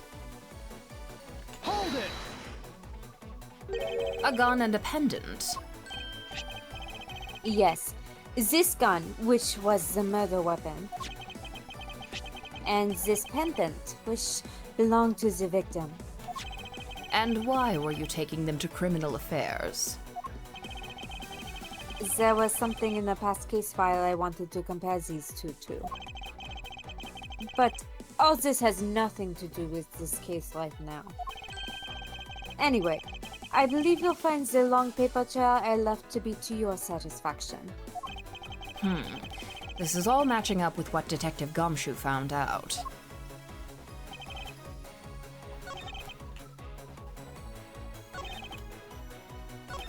Okay.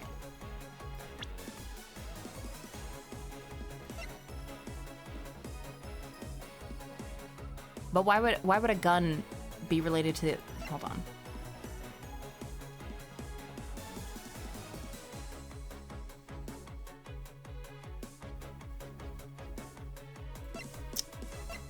I wonder if we present this one? Because this is like... Look at the items, particularly one with words, possibly. Oh, right, 3 pieces. Right. Objection! Read your evidence! Read it! Flip the receipt over, Phoenix. Phoenix is me. Only 2 pieces. I believe the proper phrase here is, you fail. Excuse me? You fail as a prosecutor, Mr. Portsman, as you intend to keep evidence hidden from me. What are you talking about? I haven't hidden anything from you. Stop it, Tara! Fuck off! Well, here's a piece I think you should read. Carefully. Little voice crack there.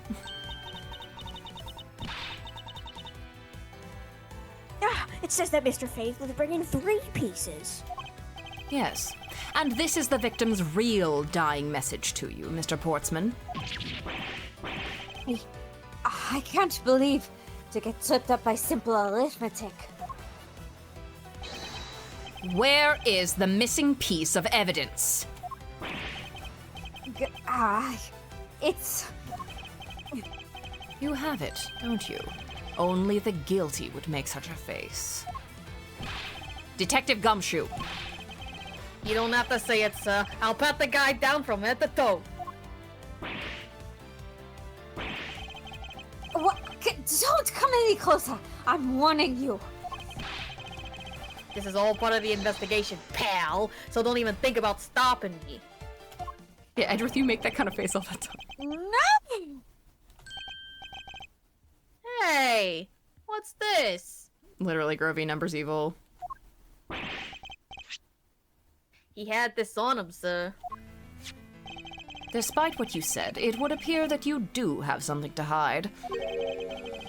But why would he hide something like that? There's only one reason why anyone would hide evidence of this caliber. Because it would unequivocally point to that person himself as the real killer.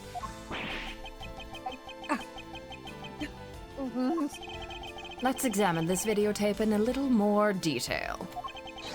For the section of the tape that will drive the last... For the section of the tape that will drive the last nail into his coffin, the killer... The killer. KG8! The KG8 incident? That's a police case number, sir. Does that mean this video is evidence from that case? Interesting. However, what's recorded on this isn't what's important right now. Let's give the casing a thorough once-over. Ah, that's blood, isn't it? KG8... K... Yes, and I believe this is what the good prosecutor was trying to hide from us. This blood is still fresh. You mean this might be Detective Faith's blood? No, you got it all wrong. No amount of denial can save you. We have but to run a blood test to find the truth. You told us that you had received evidence from the victim earlier. He was hiding it because he was late returning it to Blockbuster. Now you will tell us when and how did the victim's blood find its way onto this video?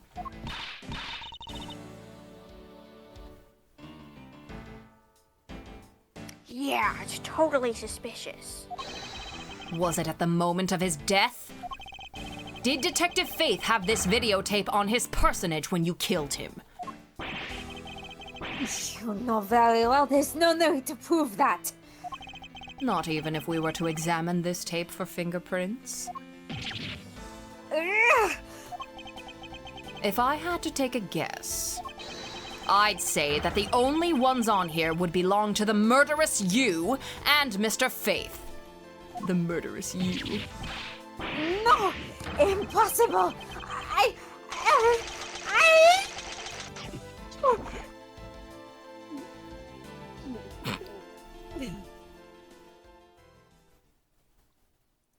You fucking ate it. March 14th, 5:47 a.m. Prosecutor's Office is room 1202.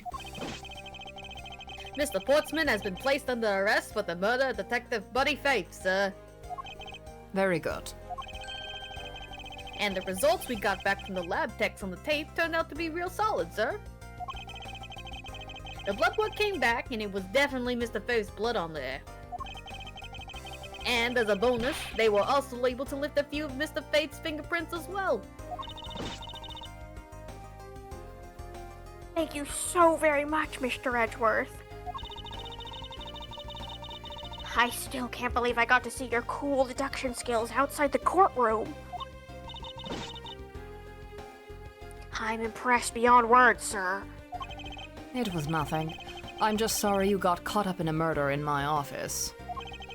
Please accept my apologies. Ew, they're like, it's so good. I hate him. I hate He him. sucks. I hate this guy. Oh. Oh, it was nothing, really, compared to what I've been through, I mean. You kind of sounded like Jennifer Coolidge at the beginning.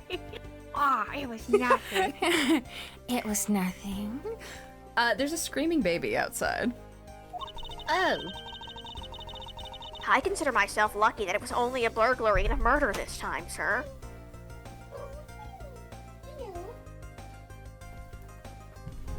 You gonna come say hi? Is it Miss Mana? It's Miss Mealy. If it had been a holdup or a hostage situation, I'd have thrown my hands up in the air.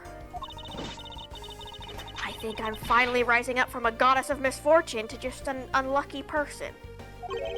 Something tells me we should have hired a different person for security detail.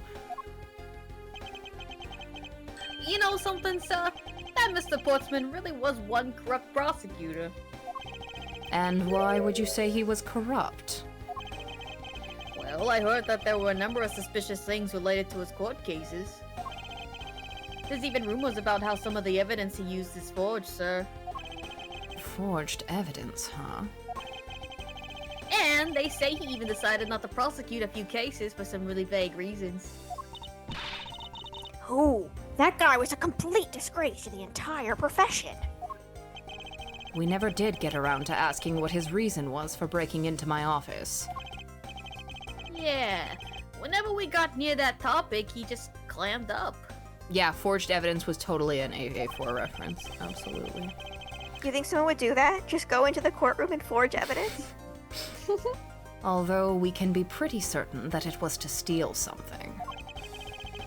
This is just between you and me, sir, but, there's a rumor that some of the huge organization is There's a rumor that some sort of huge organization is involved behind the scenes. I'm trapping her in here so she has to say hello to everyone. Oh? Well, well. With Mr. Portsman not willing to divulge anything, it certainly lends credence to that rumor. I hear her. It would seem that we haven't heard the last of this. Huh? Then Mr. Portsman isn't the bad guy. I don't know why I fumbled that. I didn't say that, but rather that there are still many more mysteries for us to solve. For example, we still haven't figured out the significance of this piece of evidence. This one. Take that! The person who stole this file. The other villain of the night. Yeah. I wonder whose cat that is. Come here, Miwi. I hope it's not a black cat. I don't need any more bad luck tonight. So true. Miwi. And what happened to the stolen pages? I wonder, who in the world was it that held me up at gunpoint? Mr. Edgeworth, sir. Hi, Papa.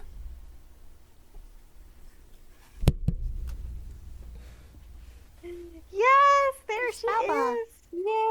A beautiful little princess. Baba, look. It's Mr. Edgeworth. See? Mr. Edgeworth, sir. Yes. I came across this! When I was processing your office earlier, sir. This card. Like a Takarasu sweep. Yes! Yay! What is it, sir? Is that a bird or something on there? It's not just any bird. It is the mark of the raven, a three-legged raven. Even you should know what this is, Detective. Oh, it's about that thing, isn't it? That great thief that everyone's talking about? Yes, it is the mark of the great thief Yatagarasu. Okay, baby. Under the mark of a legendary bird, the Yatagarasu is noble to the end, a modern Robin Hood. Labeled mysterious and phantom-like, the Yatagarasu appears and vanishes at will. Even though we don't know much about this thief's ultimate goal, we do know the targets.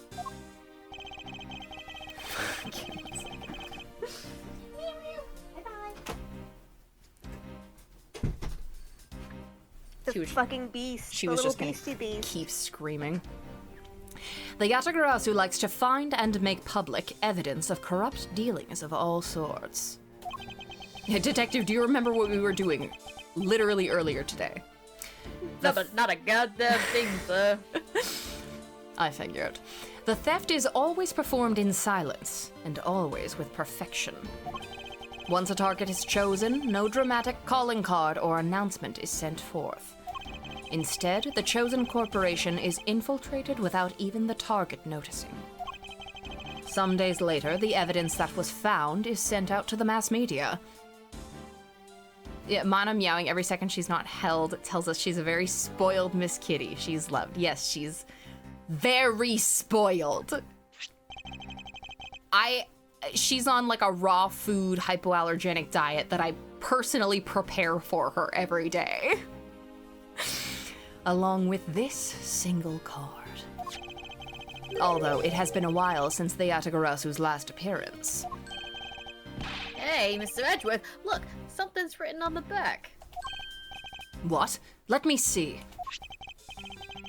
It's a location of where the thief put the stolen files.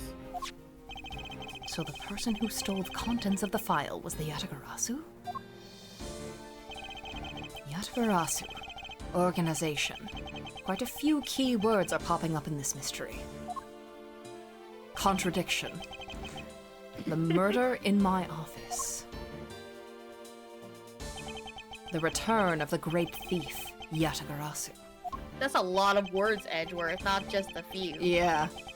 Looking back, I can't say I didn't see these events coming.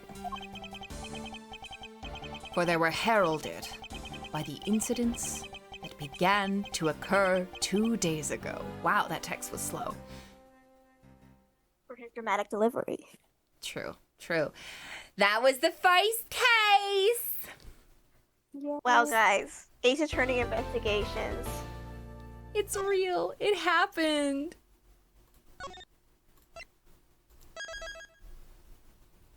Okay.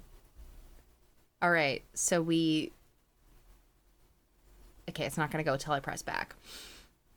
The miracle happened. Oh, that was so... I love seeing the new little sprites. They're so cute. Video games. But yeah, thank you guys for coming. I guess we'll just play it by ear whether or not we're like switching back and forth between Tuesdays.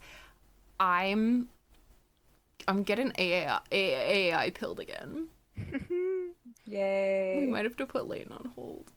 I don't know. He'll be there waiting for us. He will be there waiting for He'll us. understand. He will understand. It's funny that we started Miracle Mask and played literally once, but I don't know.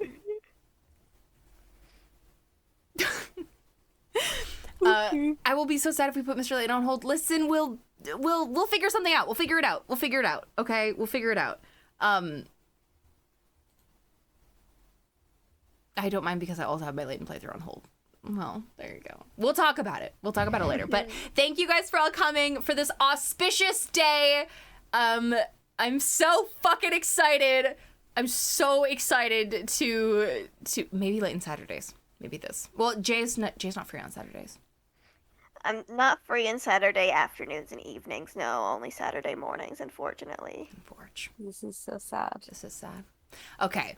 Well, that's a conversation we can have. But thank you all for coming. Truthful Tony Tuesdays are live. Yes! I missed you, Mr. Edward! I missed him so bad. I missed him! I hate his stupid ass.